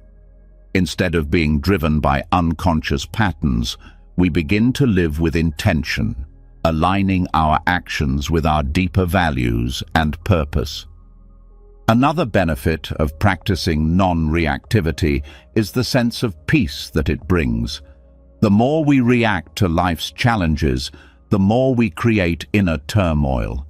We find ourselves constantly battling against our emotions and circumstances, and this internal conflict creates stress and anxiety. However, when we let go of the need to react immediately, we experience a sense of calm and stillness that allows us to approach life with clarity and perspective. This inner peace is not dependent on external circumstances, but on our ability to maintain a steady mind and an open heart, regardless of what is happening around us. Non-reactivity also enhances our creativity. When we stop reacting impulsively to life's stimuli, we create space for new ideas, solutions, and perspectives to emerge. Our minds become clearer, and we can think more deeply and creatively. We stop being bogged down by immediate reactions and judgments, which allows us to engage with life in a more open and expansive way. By practicing non-reactivity, we become more attuned to the flow of ideas and insights that arise from within, leading to greater creativity and problem-solving abilities. The practice of non-reactivity is a journey of self-mastery. It is about learning to respond to life's challenges with grace, mindfulness, and clarity, rather than being swept away by our emotions or impulses. When we cultivate non-reactivity, we gain control over our emotional state and develop the ability to navigate life's ups and downs with resilience and wisdom. This mastery over ourselves is not about suppressing or denying our emotions, but about creating the space to respond consciously with awareness and compassion. As you continue on this path of non-reactivity, you will begin to notice profound shifts in how you experience the world. You will feel less burdened by the chaos of life, more at peace with the unpredictability of existence, and more connected to your inner strength.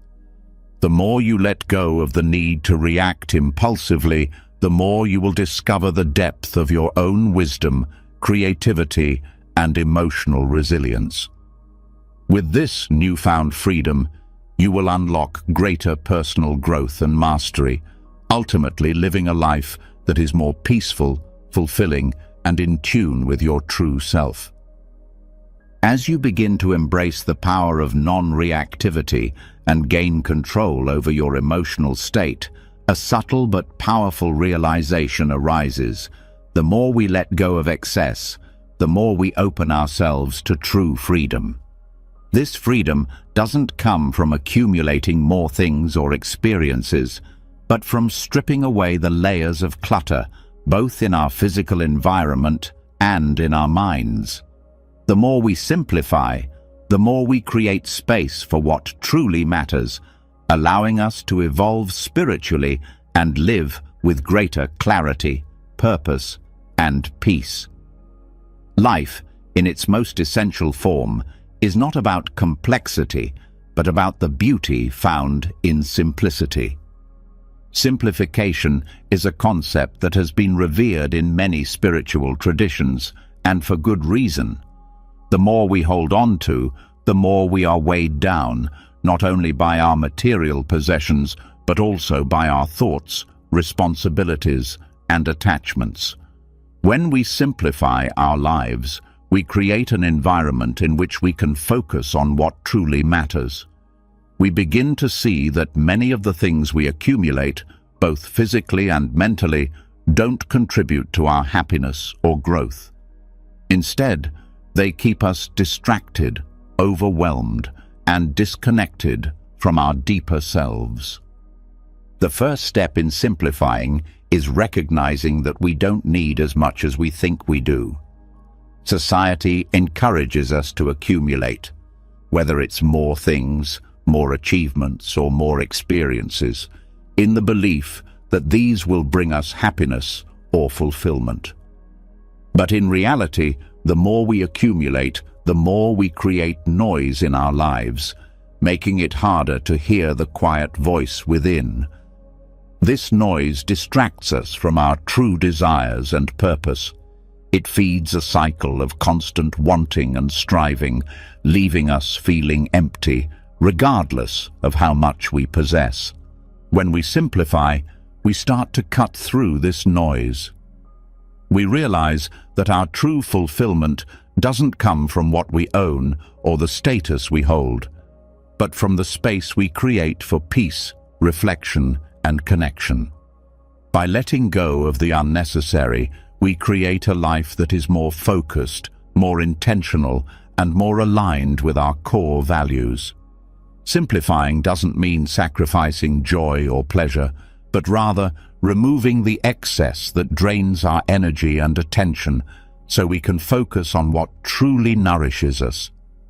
In terms of material possessions, simplification is not about living in deprivation, but about embracing intentionality. It's about making conscious decisions about what we keep and what we let go of. When we hold on to too many things, they not only take up physical space, but they also take up mental space. Each item we keep carries a memory, a thought, or an expectation. And while some of these items may serve us, many others are just remnants of past identities or symbols of things we feel we should have, rather than things we truly need. When we begin to declutter, we begin to let go of these lingering attachments and free ourselves from the burden of shoulds. This release creates a sense of freedom, a freedom to live with less and appreciate more. The same principle applies to our mental clutter.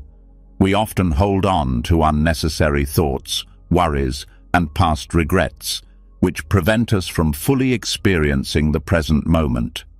These mental clutter patterns become ingrained in our psyche, shaping our decisions and emotions in ways that limit our growth.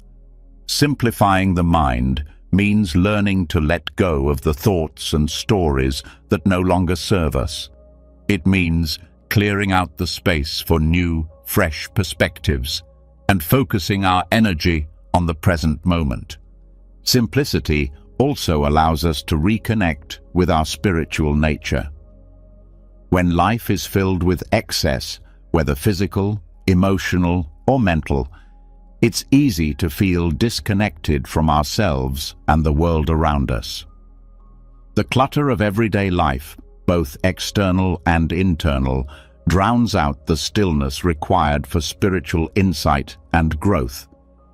But when we simplify, we create the space for deeper introspection and spiritual connection.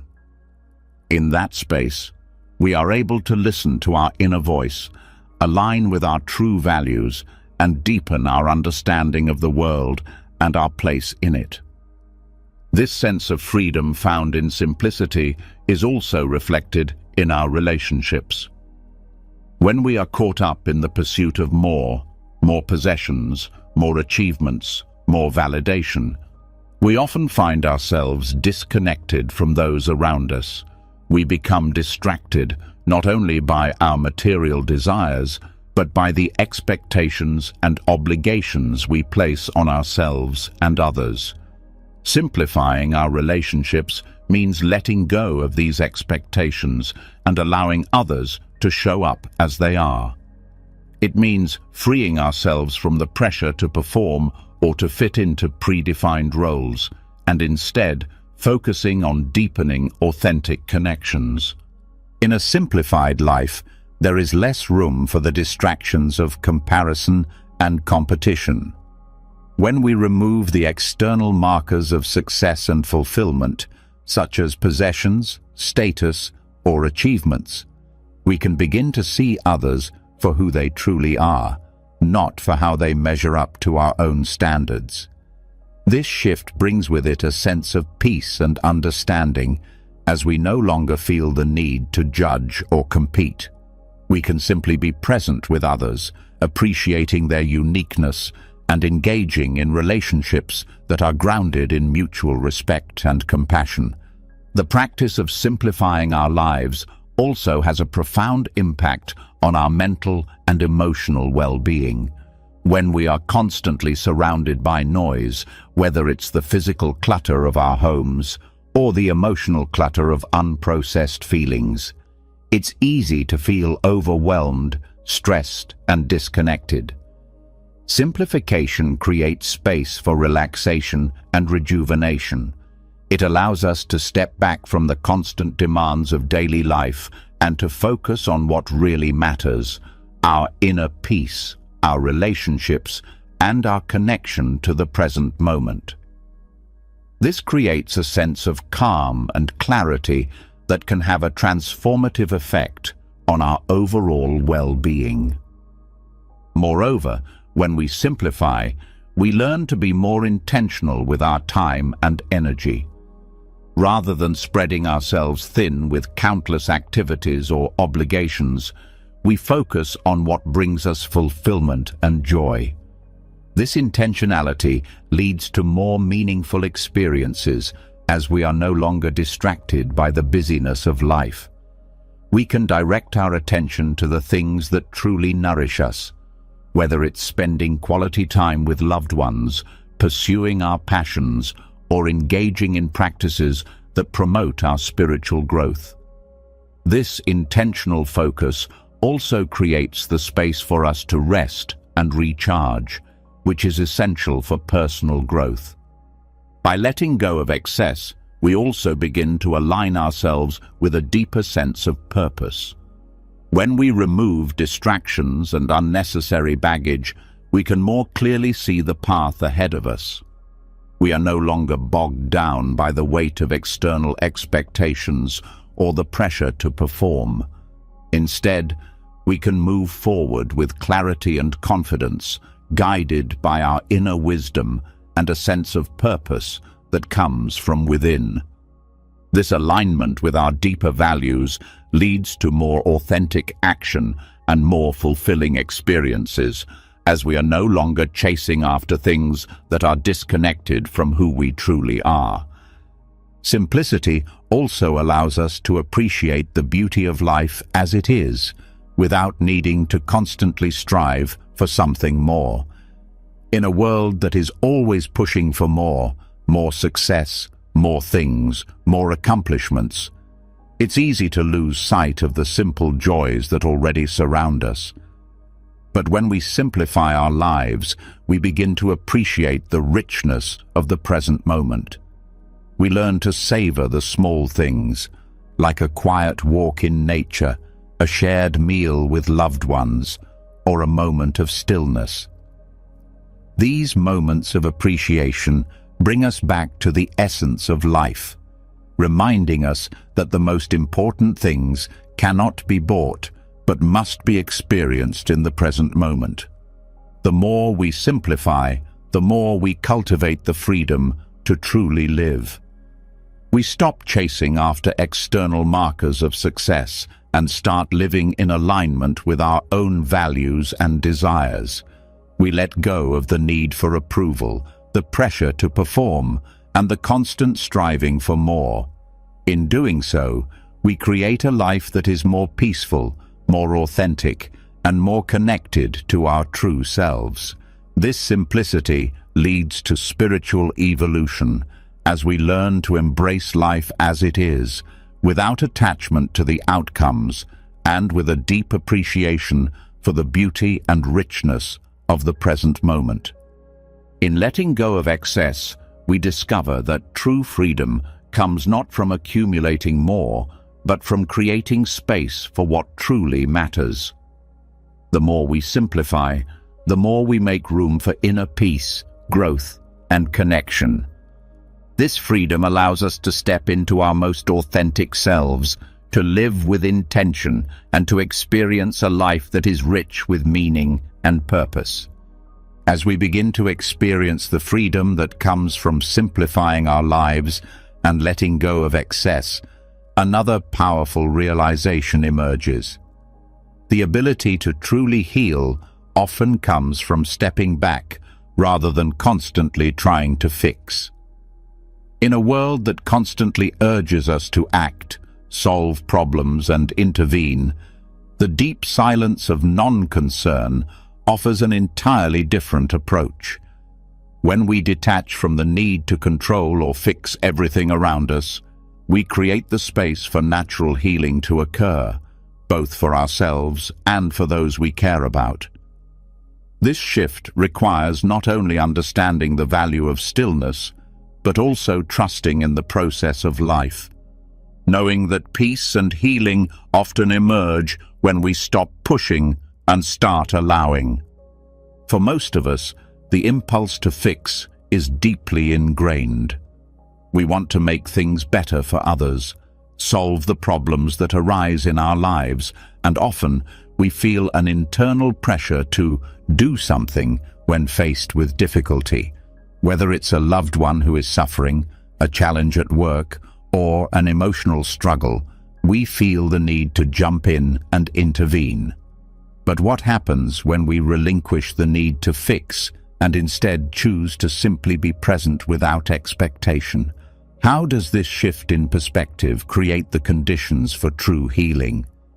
Buddhism teaches that the root of much of our suffering comes from attachment, not just to people, objects, or outcomes, but to our constant need to intervene and control situations. This attachment to fixing stems from a fear that things are broken or wrong, and that we are the ones who must set them right. However, this approach often only exacerbates our stress and prevents true healing. The more we try to fix, the more we entrench ourselves in the problem, often overlooking the natural processes that lead to growth and resolution.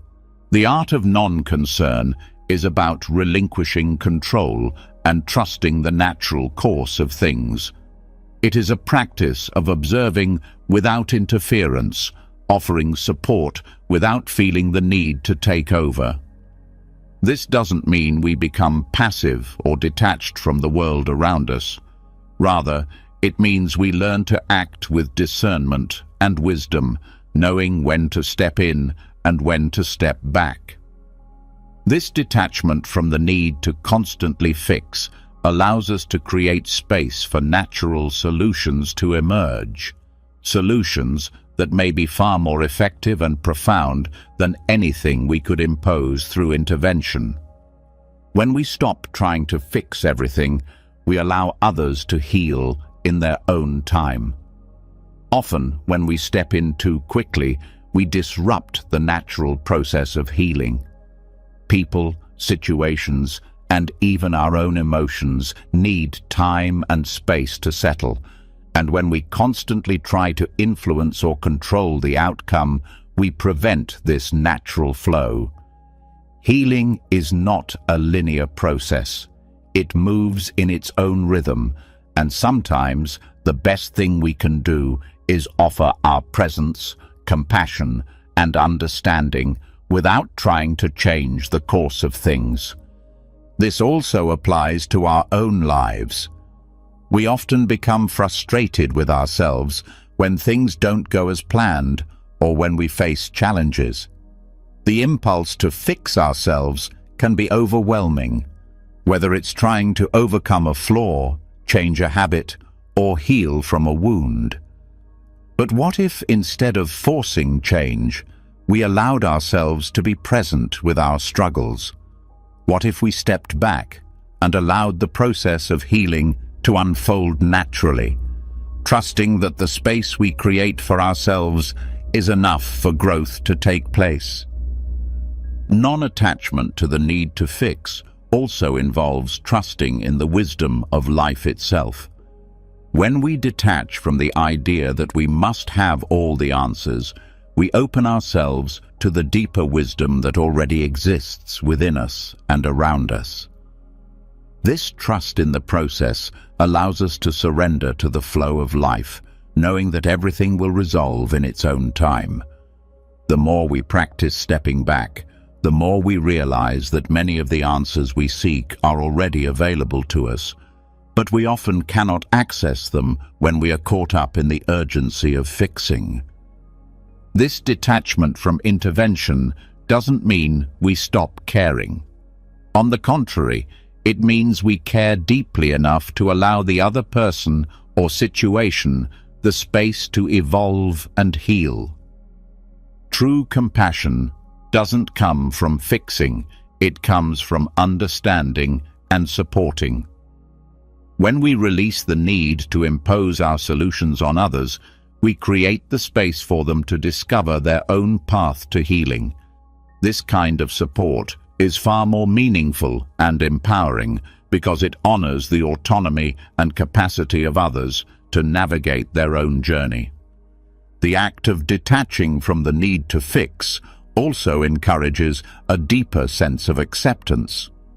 We learn to accept things as they are, rather than trying to force them into a mold that fits our expectations. This acceptance is not passive resignation, but a recognition that life, in its imperfect state, is exactly as it needs to be. When we embrace this understanding, we find peace in the present moment, free from the constant urge to change or control what is happening around us. It's in this peace that true healing occurs, both for ourselves and for others. In relationships, this shift can be transformative. Often, when someone we care about is struggling, we want to fix their problems, ease their pain, or find a solution. However, this desire to fix can sometimes create tension and distance. The person in need of help may feel invalidated, as if their experience is not being fully heard or understood. But when we step back and allow them to express their feelings and find their own way forward, we create space for genuine connection. We honor their process, and in doing so, we deepen our relationship by showing that we respect their journey and trust their ability to heal. When we let go of the need to fix, we also free ourselves from the pressure to constantly have the right answer or solution. This pressure often creates unnecessary stress, as we feel that it is our responsibility to make everything right. But in releasing this attachment, we allow ourselves to be present without the weight of expectation. We can listen, empathize, and offer support without the burden of needing to solve the problem. This freedom creates a sense of ease and flow in our interactions with others, as we learn to embrace the natural rhythms of life. By detaching from the need to fix, we also stop defining our value by what we can do for others.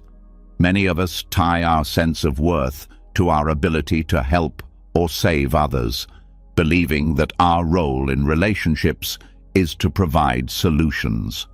But when we release this attachment, we begin to see that our value doesn't come from our actions, but from our presence. We can offer love, compassion, and understanding without feeling the need to rescue or intervene. This shift allows us to experience more genuine, unconditional love and to engage in relationships without the hidden agenda of fixing. Another important aspect of this practice is that it allows for true personal growth. When we stop trying to fix every problem or solve every issue, we give ourselves permission to simply be. This space of non-interference creates room for introspection, self-awareness, and deep healing. We stop rushing toward a resolution and start accepting the lessons that come with each experience, no matter how challenging. This growth isn't always linear, but it is always transformative. The deep silence of non-concern doesn't mean we become passive or disengaged. It means that we become more conscious of when and how we intervene. It is about recognizing that not every problem needs to be fixed, that not every emotion needs to be corrected, and that sometimes the most loving thing we can do is simply be present, listen, and offer support without expectation. This practice creates space for natural healing to unfold, allowing peace and growth to arise in their own time. As we continue to practice non-reactivity and detachment from the need to fix, we begin to experience a profound shift in how we interact with the world. We feel more at ease, more connected, and more aligned with the natural flow of life. We realize that much of the suffering we experience comes from our attempts to control and fix things that are beyond our control. By letting go of this need, we create space for the peace, healing, and growth that life has to offer. As we continue to explore the liberating effects of stepping back from the need to fix and control, a profound realization begins to emerge. It's not just about letting go of external attachments or relinquishing the need to constantly react to life's stimuli. True freedom and growth also arise from a deeper shift, the ability to detach from self-interest. The more we shift our focus away from ourselves and our personal gain, the more we can tap into the power of selflessness, which holds the key to both personal and collective transformation. When we let go of the constant pursuit of self-centered desires, we open up the possibility for a greater, more expansive way of living that benefits not only us, but also the world around us. In a world that encourages us to prioritize ourselves, our success, our achievements, our needs, it can be difficult to imagine that true freedom comes from the opposite, focusing less on the self and more on others. But this is one of the core teachings of Buddhism, the idea that attachment to self-interest is a barrier to true happiness and spiritual evolution. The more we focus on our own desires, the more we become trapped in a cycle of wanting and never being truly satisfied. Our identity becomes defined by what we want, what we have, and what we believe we deserve, which keeps us locked in a limited perspective. However, when we begin to detach from this narrow view of ourselves, we create space for something much larger, the opportunity to experience connection, empathy, and collective growth. This detachment doesn't mean we neglect our own well-being or forget our needs. It simply means we stop making everything about me and begin to recognize the interconnectedness of all beings. When we let go of self-interest, we shift from a mindset of scarcity, where everything is a competition, to a mindset of abundance, where we recognize that the more we give, the more we receive. Buddhism teaches that the self is an illusion, a concept that arises from our attachment to our individual desires and identity. The more we cling to this sense of self, the more we separate ourselves from others, from the world, and from the flow of life itself. Our desires and attachments create division, and this division fuels suffering. But when we begin to detach from self-interest, we begin to experience the unity that exists beyond individual egos. By putting less focus on the self, we align ourselves with the collective good. And this alignment not only nurtures personal growth, but also fosters a deeper sense of connection with others. The more we detach from self-interest, the more we begin to see that true fulfillment comes not from accumulating personal wealth or achieving personal goals, but from contributing to the well-being of others. This shift from selfishness to selflessness creates a deeper sense of satisfaction, because it is no longer about what we can get, but about what we can give. In giving, we experience a deep sense of joy and purpose that transcends material gain. This isn't to say that self-care or personal achievement is unimportant, but rather that our true happiness and growth lie in our ability to transcend the limitations of ego and connect with something greater than ourselves. This practice of detaching from self-interest also opens up the potential for greater collective growth. When we stop viewing the world through the lens of individual success or failure, we begin to recognize that our actions affect others. The more we detach from self-interest, the more we are able to act in ways that benefit not only ourselves, but also those around us.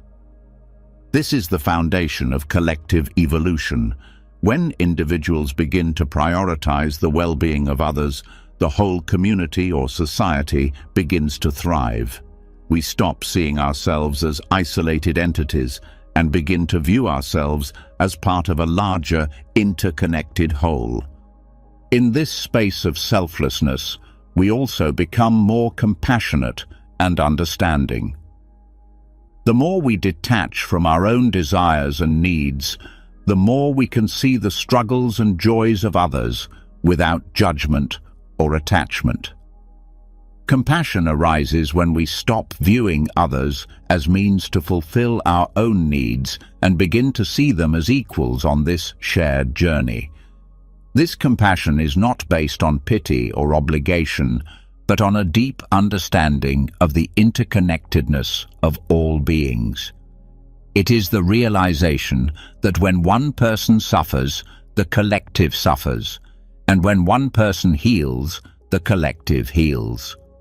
By focusing less on ourselves and more on others, we also begin to cultivate a sense of humility. We stop seeing ourselves as the center of the universe, and instead, we recognize that we are part of something much larger. Humility allows us to approach others with respect and empathy, acknowledging their unique experiences and perspectives. It also allows us to accept our own imperfections and limitations without judgment. The more we detach from self-interest, the more we are able to engage with the world with an open heart and mind, free from the constraints of ego. This process of detaching from self-interest is transformative because it allows us to break free from the cycles of desire, attachment, and dissatisfaction that keep us trapped in a narrow, self-centered view of life. The more we detach from the need to satisfy our personal wants and needs, the more we open ourselves up to the natural flow of life. We begin to experience life as a gift rather than something to be controlled or acquired. In this space of surrender, we create the conditions for true spiritual growth. Growth that is not based on external achievement, but on an internal shift in consciousness that aligns us with the greater whole. The practice of detaching from self-interest also leads to greater resilience. When we are no longer attached to the outcome of our actions or the success of our personal goals, we become less affected by setbacks or challenges. We stop defining ourselves by our successes or failures, and instead, we see them as opportunities for learning and growth. This resilience allows us to navigate life's ups and downs with grace and equanimity, knowing that our worth is not determined by our achievements or circumstances, but by our ability to remain grounded and compassionate in the face of life's challenges. By putting less focus on ourselves and more on the collective good, we begin to experience a sense of fulfillment that is deeper and more lasting than anything material wealth or individual success could provide. This fulfillment comes from knowing that our actions contribute to the well-being of others, and that, in doing so, we are contributing to the greater good.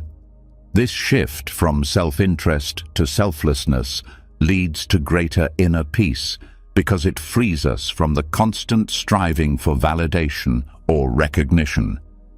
Instead, we find satisfaction in the quiet knowing that we are living in alignment with our values and contributing to the world in a meaningful way. This journey of detaching from self-interest is not easy. It requires us to confront our attachments, our fears, and our ego-driven desires. But the rewards are immeasurable. As we begin to let go of our need to control, to compete, or to prove our worth, we find ourselves more connected to the world and to the people around us. We experience deeper joy, more fulfilling relationships, and a profound sense of purpose that comes from living for something greater than ourselves. Through selflessness, we unlock the potential for collective growth, personal transformation, and spiritual evolution, creating a life that is rich with meaning and filled with peace. As we begin to detach from self-interest and embrace a more collective, selfless approach to life, another layer of freedom begins to emerge. Freedom from the expectations we place on ourselves and others.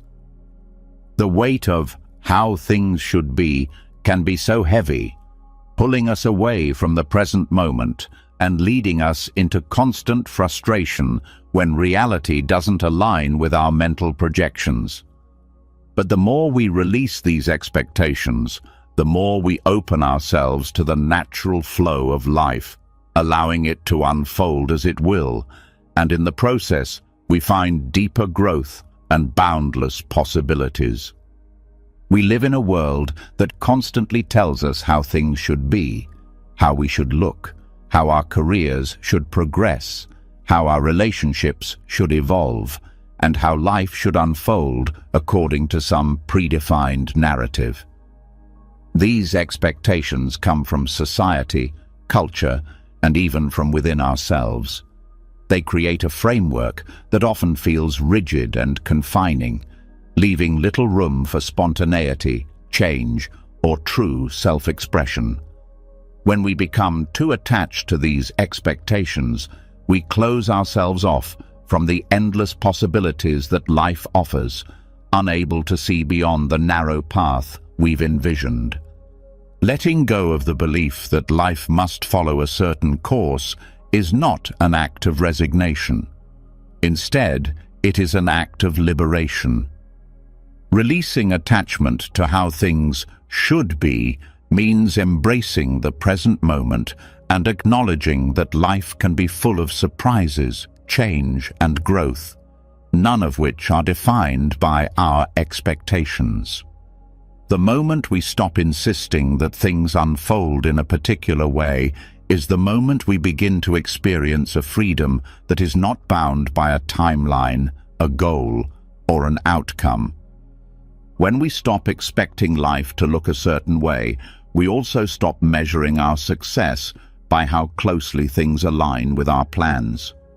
We can begin to appreciate life for what it is in its raw and unpredictable form.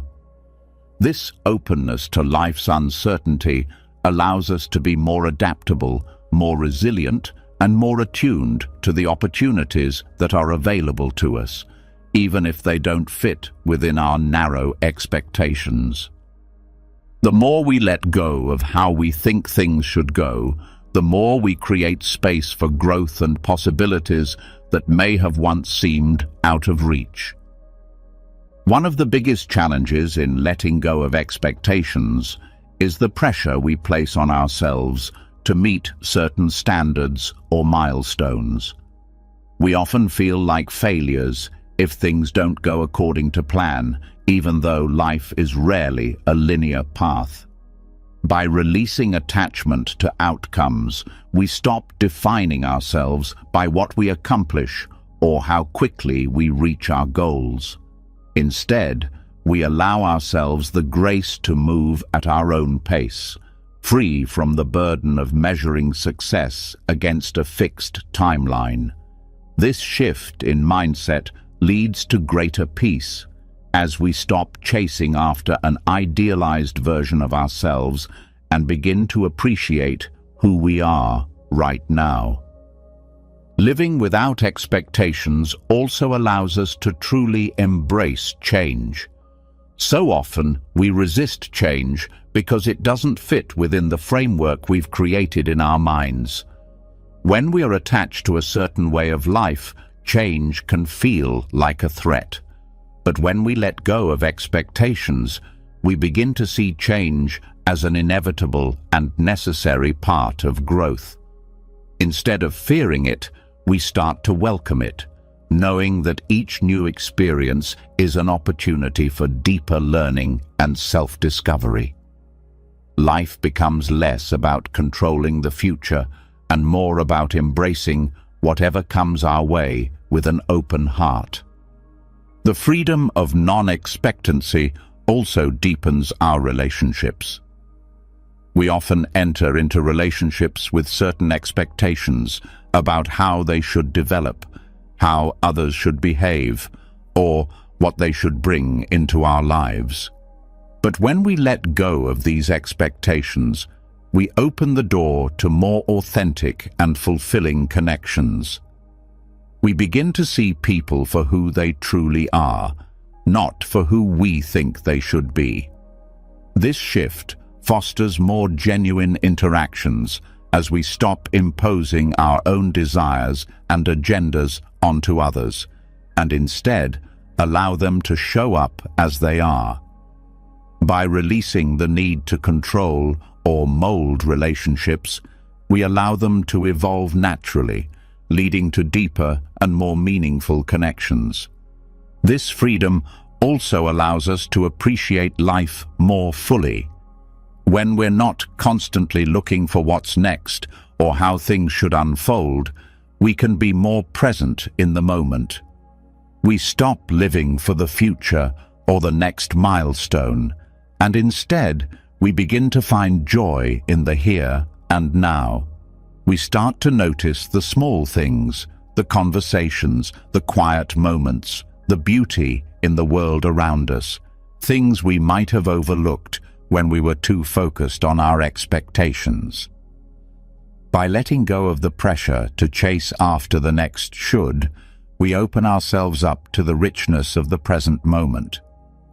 Letting go of expectations also helps us release the burden of perfectionism.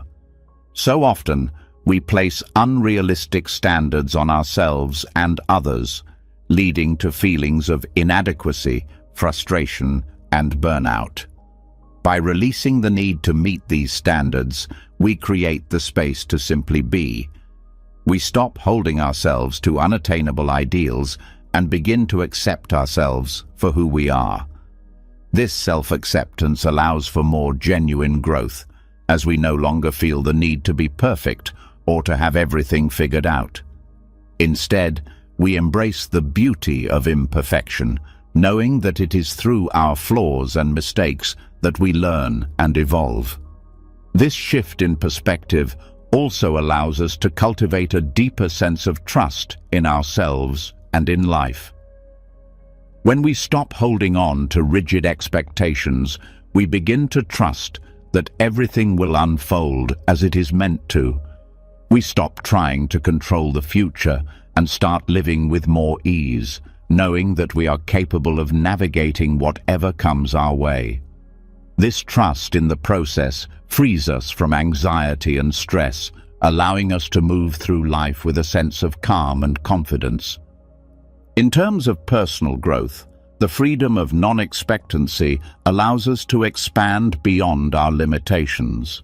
So often, we place limits on ourselves based on what we think we should achieve or how we think we should be.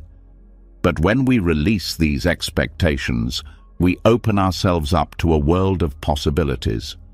We are no longer confined by a narrow vision of success or identity.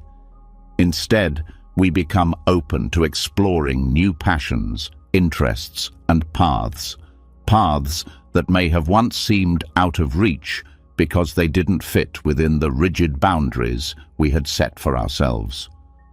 This freedom encourages exploration, creativity, and deeper self-discovery, allowing us to become more of who we truly are. The practice of non-expectancy also allows us to release the need for validation or approval from others. So often, we act in ways that align with what others expect from us, seeking their approval or admiration. But when we let go of this attachment, we begin to act from a place of authenticity, free from the need for external validation. We trust our own judgment and make decisions based on our values and desires, not on what we think others want or expect from us. This self-trust empowers us to live with greater confidence and independence, knowing that we don't need to rely on anyone else's approval to be fulfilled. As we continue to practice letting go of expectations, we begin to feel a deeper sense of freedom. We are no longer bound by the constraints of what we think life should look like or how we should be. We become more open to life as it is, experiencing it fully and with appreciation. This freedom leads to greater peace as we no longer struggle to make things fit into a predefined mold. Instead, we allow ourselves and life to unfold naturally, trusting that everything is unfolding exactly as it should. And in this space, we experience greater joy, creativity, and personal growth. Ultimately, the freedom of non-expectancy is about surrendering to the flow of life without attachment to specific outcomes. It's about letting go of the need to control, to plan, and to expect, and instead living with openness, trust, and acceptance. By releasing expectations, we create space for the richness of life to unfold in ways we never could have imagined. This openness brings us closer to who we truly are, allows us to connect more deeply with others, and opens up infinite possibilities for growth and fulfillment. As we move deeper into the practice of letting go of expectations, something transformative begins to take place. Not only do we find freedom in the present moment, but we also start to recognize that much of our emotional and mental energy is consumed by our attachment to time. Whether it's constantly looking back at the past or planning for the future, we often find ourselves bound by a timeline which limits our ability to grow. But when we learn to detach from the constraints of time, we unlock a new kind of growth, one that is limitless and rooted in the eternal now. Time is something that governs so much of our lives. We measure our success by deadlines, milestones, and schedules. We look to the past for lessons and the future for plans, often carrying with us the weight of regret, guilt, or anxiety about what has happened and what's to come. But when we become too attached to these temporal markers, we lose sight of the vastness of the present moment. We stop living fully in the here and now, and instead we live in a constant state of comparison, comparing what is with what could have been or what might be. Detaching from the past and future does not mean we abandon them completely. It means we stop letting them dictate our emotional state or limit our potential. When we focus too much on what has happened, we often carry the weight of past mistakes, missed opportunities, and old wounds. These things, while important for growth and reflection, do not need to control our present experience. Similarly, when we focus too much on the future, we often feel anxiety, fear, or anticipation of what might happen, and this anticipation often keeps us from fully engaging with the life unfolding before us. The practice of living outside the constraints of time invites us to stop measuring ourselves by past mistakes or future goals. It is about embracing the present moment in all its fullness, recognizing that everything we need to grow and evolve is already here in the now. When we free ourselves from the burden of time, we free ourselves from the mental chatter that keeps us locked in a constant loop of worry, regret, or anticipation. We begin to realize that the only moment that truly exists is the one we are experiencing right now. This freedom from time allows us to experience growth in a way that is not tied to any external markers or conditions. When we detach from the need to measure our progress against a timeline, we begin to experience growth in a more natural and organic way. We stop pushing for results, and instead, we focus on the process, on the steps we are taking in the present moment. This shift leads to a more sustainable and profound kind of growth, one that is not driven by external deadlines, but by internal wisdom and understanding. Living unburdened by time also means releasing the idea that we need to get somewhere. Often, we live with the mindset that we are always working toward a destination, whether that destination is a career goal, a personal achievement, or some future version of ourselves. But when we detach from the need to reach a specific point, we begin to see that life is not about getting to a particular place, but about fully experiencing each step along the way. This shift frees us from the pressure of arrival and allows us to embrace the journey itself, with all its ups and downs, twists and turns. The timeless growth that emerges from this practice is rooted in the understanding that we are always evolving, not in linear progression, but in cycles, rhythms, and patterns. Growth does not need to be rushed, nor does it need to be measured against the expectations of others or the timelines we have set for ourselves.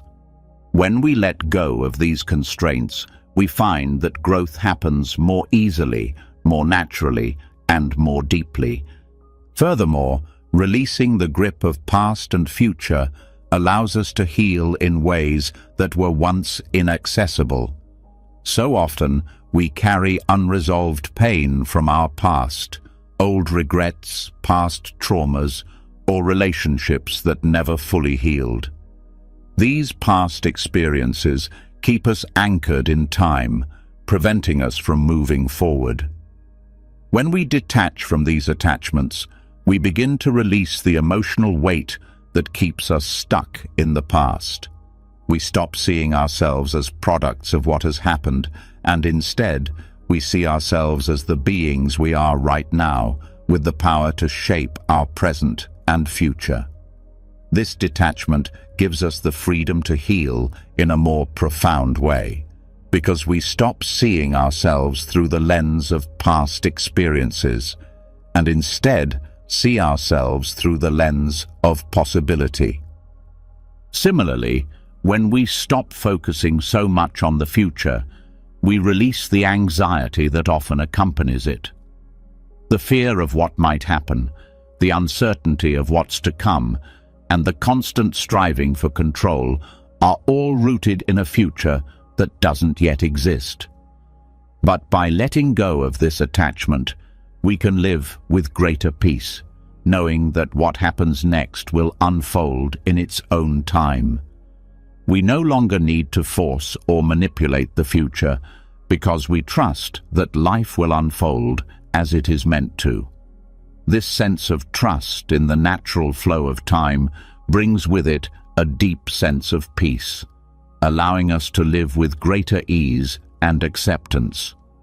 The practice of living beyond time also allows us to tap into the vast potential of the present moment.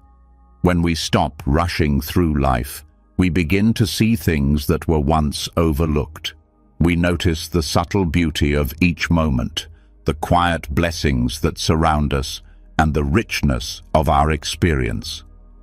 In this space, we find that the present moment is enough. It is full of everything we need for growth, peace, and happiness. We no longer need to look elsewhere, because all the wisdom and fulfillment we seek is already present, waiting to be discovered. This timeless approach to growth invites us to be more mindful, more present, and more connected to the world around us. We stop living in a constant state of doing and begin to appreciate the beauty of being. The more we let go of our attachment to time, the more we realize that life's greatest lessons are found in the simplest of moments, in the quietest spaces, and in the deepest parts of ourselves. When we let go of the burden of time, we also free ourselves from the need to compare. Often, we compare ourselves to others based on where they are in life compared to where we are.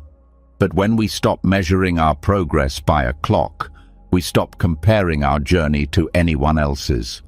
We understand that everyone's path is unique, and that the only comparison worth making is between who we are now and who we are becoming. This freedom from comparison allows us to focus on our own growth without the distraction of what others are doing or achieving. Living unburdened by time also allows us to cultivate a deeper connection with the world. When we stop rushing through life, we begin to see the interconnectedness of all things. We notice the cycles of nature, the rhythms of life, and the wisdom that exists in the present moment. We begin to live in harmony with the flow of the universe, understanding that everything is constantly changing and evolving. By embracing this flow, we find ourselves more in tune with the world and more at peace with our place in it. As we continue to detach from the constraints of time, we begin to understand that growth is not something that can be forced or rushed. It is something that unfolds naturally when we are open to the present moment and the wisdom it holds. We stop looking for external validation or measuring our success against arbitrary timelines. Instead, we trust in the process of life and allow ourselves to grow at our own pace, knowing that the journey itself is the reward. And in this trust, we discover a deeper sense of fulfillment and peace that transcends time itself. Ultimately, the practice of living beyond the limitations of time allows us to experience the true freedom of the present moment. By letting go of the past and future, we create the space for timeless growth that is not bound by external circumstances or deadlines, but is rooted in our own inner wisdom and connection to the flow of life. As we embrace this freedom, we unlock limitless potential for personal growth, spiritual evolution, and peace. As we move through the practice of letting go of time's constraints and embracing the present moment, we begin to discover another powerful truth. True freedom comes when we detach from our emotional reactions. Much like how we free ourselves from external attachments and the pressure of outcomes, the way we relate to our emotions plays a pivotal role in unlocking our personal potential. When we stop letting emotions dictate our actions, we open up a vast space for growth, clarity, and authenticity. This practice of non-attachment to emotions is not about suppressing or ignoring our feelings, but about stepping back and observing them without being controlled by them. In our daily lives, emotions are constant companions. Whether it's anger, fear, joy, or sadness, our emotional landscape often dictates how we navigate the world. While emotions are an essential part of being human, we often allow them to take the driver's seat in our decisions, relationships, and actions. When we react to life purely based on our emotional states, we create cycles of impulsive behavior, stress, and sometimes regret. However, when we learn to care less about these emotional reactions, we create the space for more thoughtful, intentional responses to life. Non-attachment to emotions is not about becoming numb or detached from feeling. Rather, it's about understanding that emotions, while natural, are transient. They come and go, but they don't define us. When we are not attached to them, we can experience them fully without letting them shape our actions or our sense of self. This practice is about giving ourselves the freedom to feel without being consumed by our feelings. For example, we may feel anger rise in response to a challenging situation, but when we don't immediately react to that anger, we allow ourselves to make a conscious decision on how to respond. Whether to express it calmly, let it go, or explore the underlying cause of the emotion. This pause between feeling and reacting is where growth happens. It allows us to break the cycle of automatic emotional reactions and create space for more mindful, thoughtful actions. This shift in how we approach emotions also allows us to move through life with greater resilience. Life's ups and downs are inevitable, and how we react to them can make all the difference in our personal growth. When we are emotionally reactive, we may feel helpless in the face of adversity. But when we detach from our emotional reactions, we recognize that we have the ability to choose how we respond, regardless of the situation. This gives us power over our emotional state and how we experience life. It's not that emotions won't arise, they always will, but we begin to see that we don't have to be controlled by them. By caring less about emotional reactions, we also create space for deeper self-awareness. Emotional responses often stem from unconscious beliefs, past experiences, and fears. When we react without thought, we act from these underlying patterns. However, when we step back and observe our emotions, we begin to recognize these patterns for what they are. This awareness helps us break free from conditioned responses and gives us the opportunity to grow beyond them. By practicing non-attachment, we start to unravel the stories and beliefs that have shaped our emotional reactions, ultimately leading to greater emotional intelligence.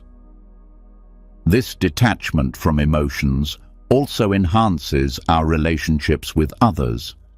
When we are attached to our emotional reactions, we often project our feelings onto others, causing conflict and misunderstanding. For example, if we feel insecure or anxious in a situation, we may act out of those emotions, leading to defensiveness or withdrawal in our interactions. But when we detach from the need to react emotionally, we can engage with others from a place of calm and clarity.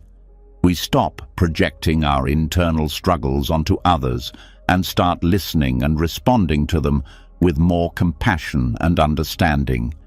This shift in how we relate to our emotions creates the foundation for deeper, more authentic connections. Letting go of emotional attachment also allows us to experience life with greater freedom and spontaneity. Emotions, while powerful, can sometimes limit our choices. When we are ruled by our emotional reactions, we may hold back from pursuing opportunities, taking risks, or expressing ourselves fully. But when we stop caring so much about how we feel in a given moment, we free ourselves from the limitations that emotions place on our lives. For example, the fear of failure may hold us back from trying something new. But when we detach from the emotional reaction of fear, we can move forward with confidence, knowing that emotions, like everything else, will pass. This freedom from emotional attachment also promotes a deeper sense of peace. The more we learn to observe our emotions without becoming entangled in them, the more we realize that we don't need to constantly react to life's challenges. We stop seeing emotions as obstacles and start seeing them as temporary states that come and go. This understanding brings a sense of calm, as we no longer feel the need to control or resist our emotions. Instead, we allow ourselves to feel whatever comes up, knowing that it doesn't define us and that it will eventually pass. This acceptance of our emotional landscape without attachment brings a profound sense of peace and serenity. Non-attachment to emotions also allows us to tap into our creativity and intuition.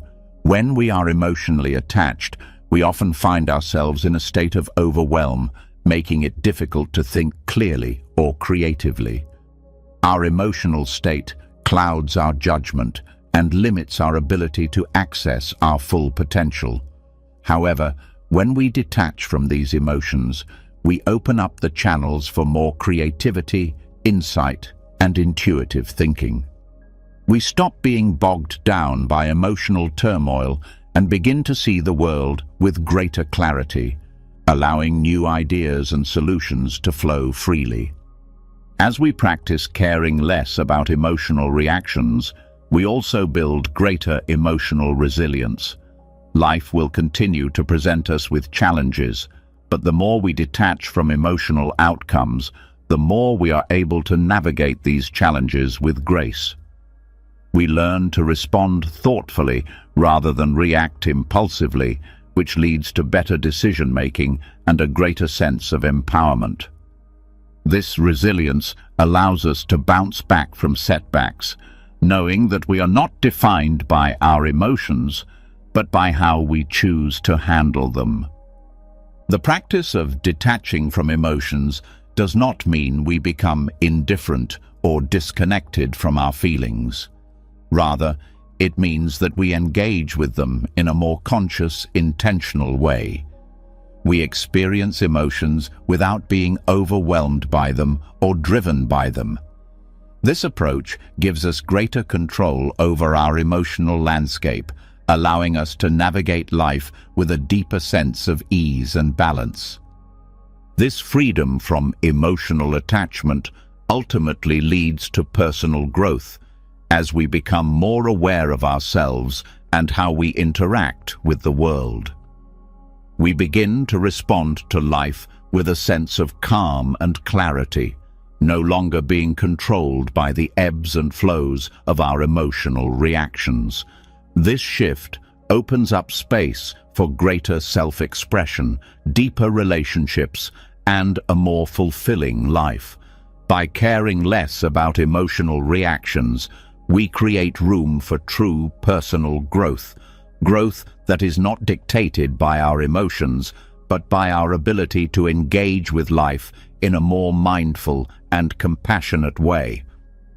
In this journey of letting go of emotional attachment, we ultimately discover the freedom to live fully in each moment. We are no longer bound by our past emotional responses, and we are no longer fearful of what emotions may arise in the future. Instead, we are free to experience life as it is, with openness, curiosity, and a deep sense of inner peace. As we've explored together, the less we care about the external pressures, expectations, and attachments, the more room we create for true growth, freedom, and peace. From releasing our attachment to outcomes and possessions to letting go of the need to control emotions and timelines, we've learned that the secret to living a fulfilled life lies in detaching from the things that weigh us down. By focusing less on what we should be and embracing the natural flow of life, we tap into the vast potential within ourselves and the world around us. In this journey of lessening our attachments, we find that true growth happens not through force or striving, but through allowing ourselves to simply be, to trust, and to live with intention. The more we care less about what others think, the more we care about our own truth and purpose. The more we detach from the need for material wealth or the pressure to fix everything, the more we invite real abundance, healing, and connection. Now, as you reflect on the lessons we've shared, I'd love to hear your thoughts. How have you experienced the transformative power of letting go of attachments in your own life? Leave a comment below and share your journey with us. If you found value in this video, don't forget to hit the subscribe button and turn on the notification bell so you never miss out on more powerful insights to help you grow and live freely.